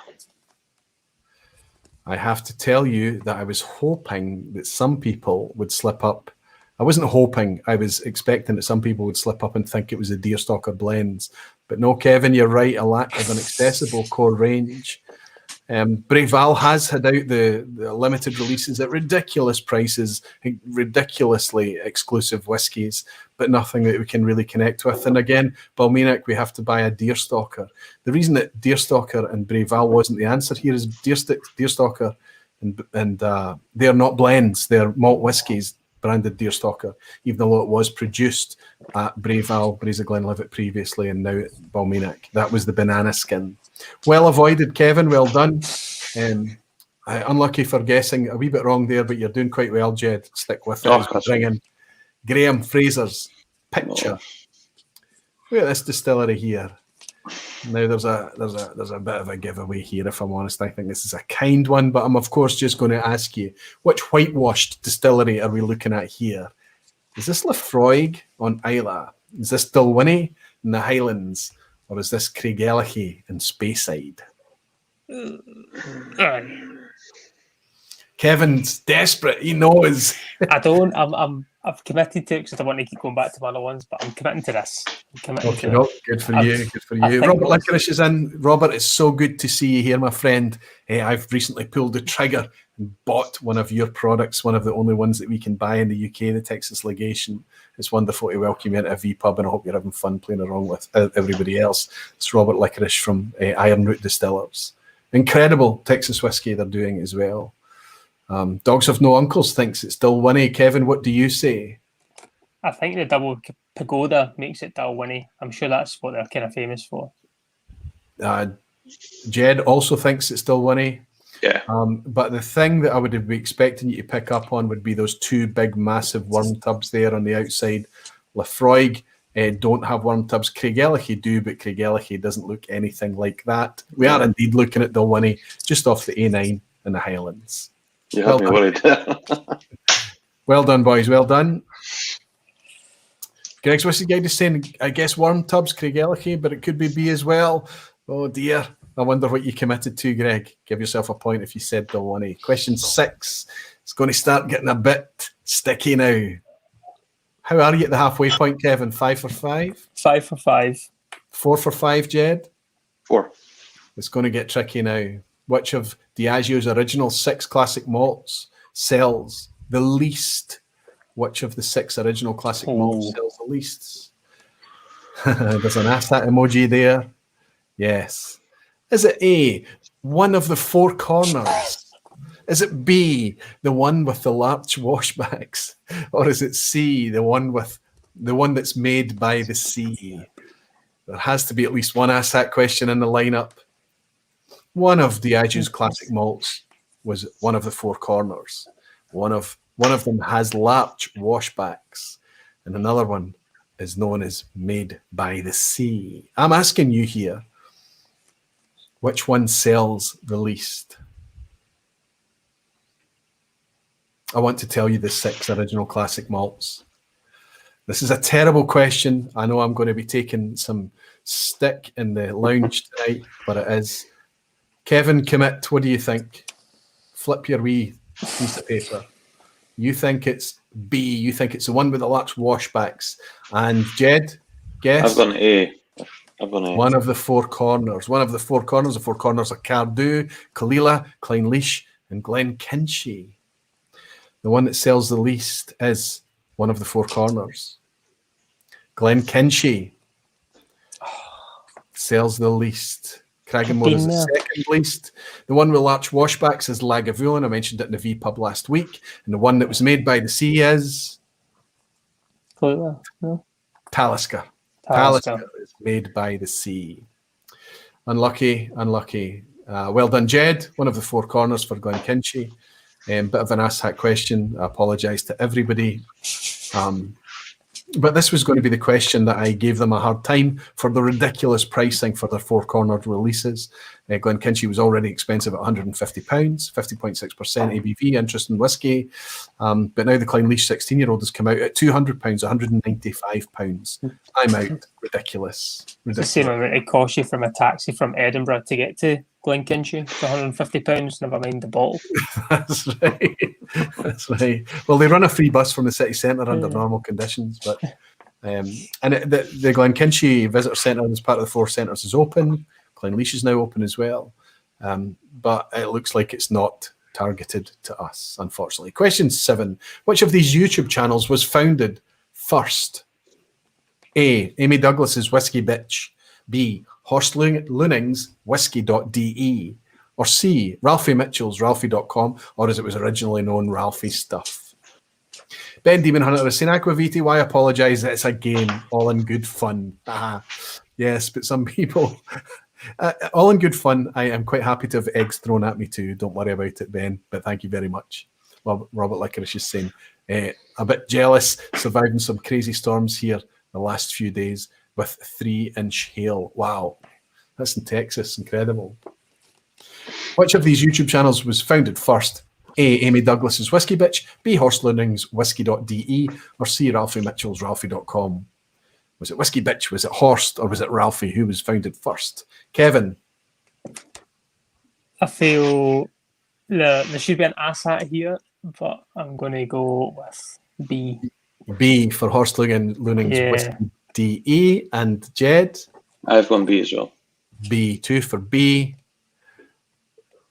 You're absolutely right. Eric Evanson is in. Good to see Eric. He's saying, I know you won't see this, but I'm glad to finally see you live. Eric, I, last week, had a dram from your wee sample bottle, my friend, the Kirkland, that I'd brought back from the Speyside. I think it's a 20-year-old, isn't it, that you gave me? I think it's a 20-year-old, yes. I had a wee sample from that, and I enjoyed it very much, thinking about my time in Austin, buddy. I'm hoping to make it out there in October this year. It would be brilliant if that could happen. Good to have you in, Eric. Good to welcome you. So it is Horst Luning's Whisky.de. 2007, Ralphie came along 2 years later in 2009, and Amy Douglas Whiskey Bitch came along in 2011. But look at this, Horst reviewing Lagavulin 16 in glorious 240p in 2007. I mean, it's not even a widescreen format or anything, but it's still fabulous to go back and watch. It's in German, it's not in English, but you will start to watch it. And I challenge you not to watch it till the end. It's magical to watch. Please go back and watch this original 2007 whiskey review. Probably the first ever whiskey tuber review on YouTube from 2007. Not on whisky.com, but on whisky.de channel. Question 8. Who was Elijah Craig prior to being a distiller? One for Robert Licorice and all you Americans and bourbon drinkers in here. But who was Elijah Craig prior to being a distiller? Was he A, Baptist minister? Was he B, a war general? Or was he C, a practicing doctor? What was Elijah Craig all about? Eric Evanson is saying, I have more samples coming your way. Eric, I'm a wee bit drowning in samples. I'm very happy to have them from you, my friend, as long as you don't mind. If it's taken me 18 months to get to your Kirkland, you know how long it's going to be in the future. And Molasses is saying, please bring Menno back. Apologies, Mo. It's good to have you in. Eric is saying, the Dark Ages. Aye. Go ahead, Kevin. What do you think? I'm sure you've spoken about this before when we've tried it. I have spoken about it before. Jed, What do you think? A. Baptist minister. Absolutely. Elijah Craig was a Baptist minister. He didn't stick with being a Baptist minister, not forever. Probably had his hands full making lots and lots of whiskey eventually. But yes, Elijah Craig, and the bourbon is named after him, was a Baptist minister.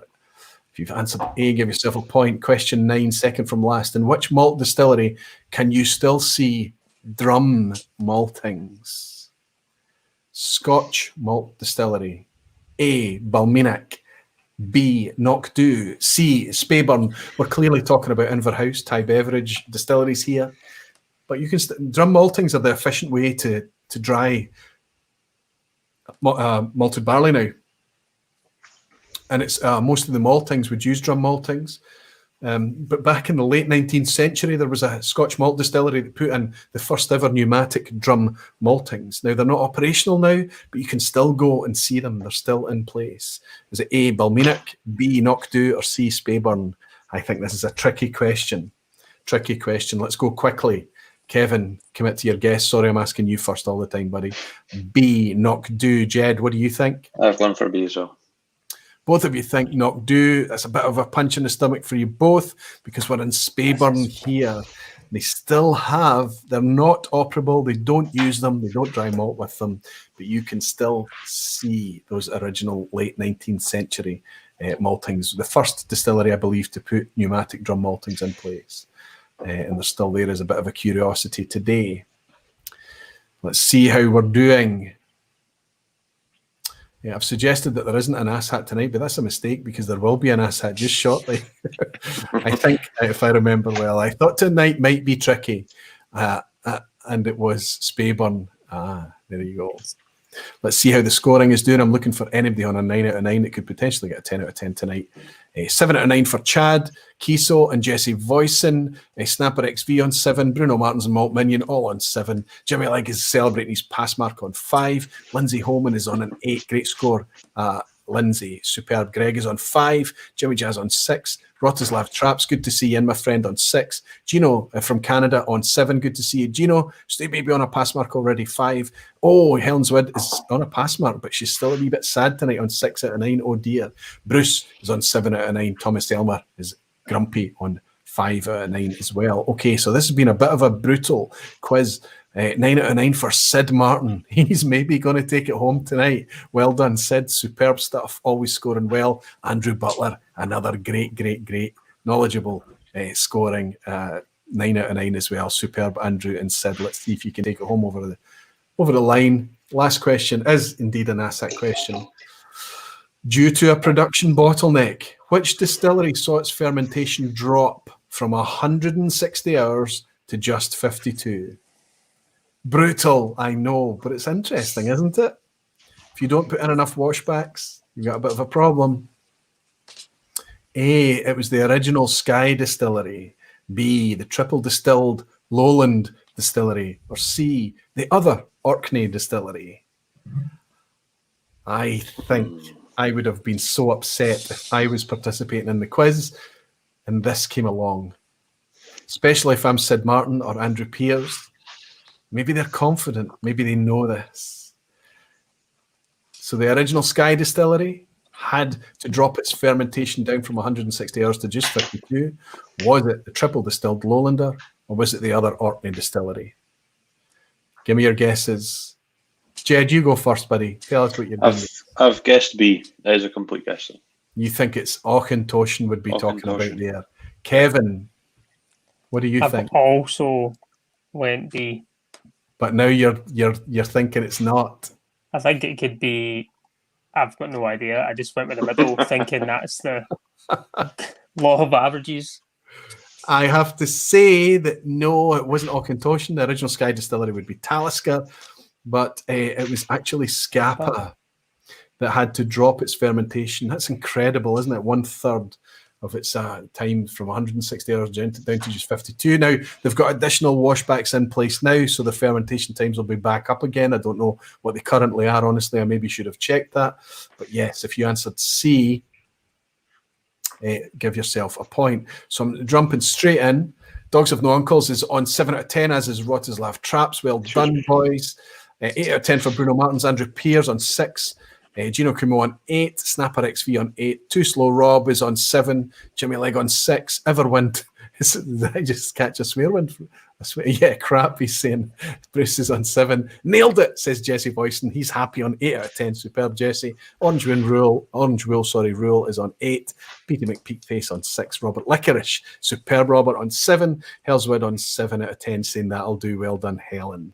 I'm looking for Andrew. Yay, Scappa for the win. 10 out of 10. Andrew, you star.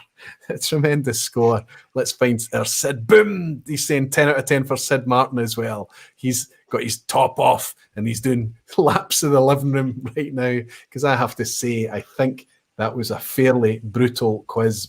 What do you think, guys? It was There brutal. was a couple. What did you end up on, Jed? 7. 7 out of 10. I'm Excellent quite happy. score. Kevin, 7 out of 10.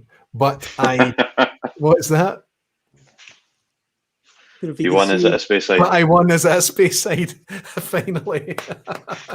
Well done to you. Congratulations. Honestly, 7 out of 10 is a good score. It's a celebration. If I get a 7 out of 10 on a Menno quiz, I'm over the moon. Believe me, I'm very, very relieved.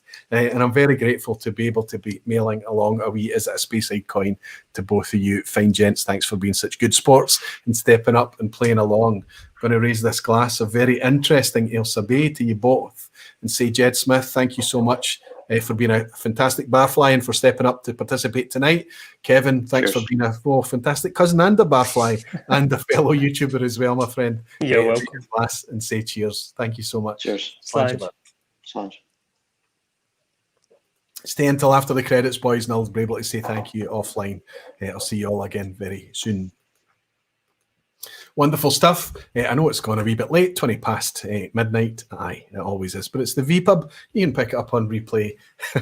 I'm so grateful to all the hardcore barflies, beautiful whiskey folk that are hanging out with me until the end as well. Jimmy Legg has bought me another wee dram, Jimmy. He's saying, great fun again, Roy. Thanks for hosting all of us, Jimmy. It's really, truly my pleasure. I absolutely love it. Hellswood is saying another superb vPub. A few suggestions for future wish lists, and I think that's the key, Helen. It's the takeaway. Nothing here is going to run out imminently. You can buy this tomorrow. You can buy this a year and tomorrow, hopefully.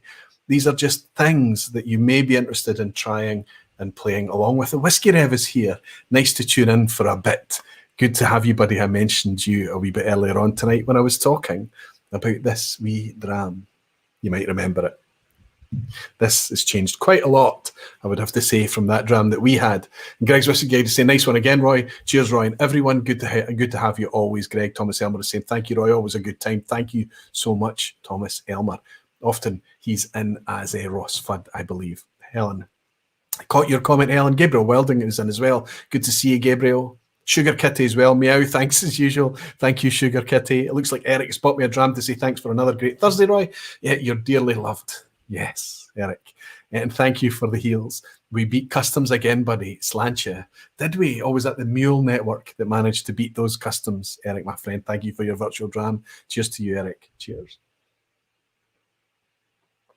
Wonderful stuff. I would love to tell you what next week's vPub is about. I had a plan in place, but it was kind of upended again. It's just the way it's worked. I think as lockdown is easing a bit, the schedules are becoming a wee bit frantic. I did have a plan in for next week, and I apologise to Jesse at Stillet if he's watching at all, that I'm suddenly suggesting that it might not happen next week. And also my friend Ian Petrie, if he's watching, listen, it will be happening. I just need to work out tomorrow because there's something else come along that I'd like to take the opportunity to grab, and it might mean a wee bit of a reshuffle, but just stay in tune over social media and the YouTube channel and things like that, and the Aquaviti Barflies page, Patreon, of course, and I'll keep you up to date with what is happening in the next couple of days. I can't tell you because I don't really know myself. In the meantime, I'm going to raise this wee glass of Edradour to all of you and say thank you so much for hanging out with me for another fantastic and relaxed, I hope, wee Thursday evening, and I look very much, whatever the topic is going to be for whoever I'm going to have on the show with me, whatever we're going to be talking about, I'm looking forward to welcoming you all back again for another session next Thursday. In the meantime, I'll raise this glass of Edradour and I'll say you're all dearly loved. Slanchava.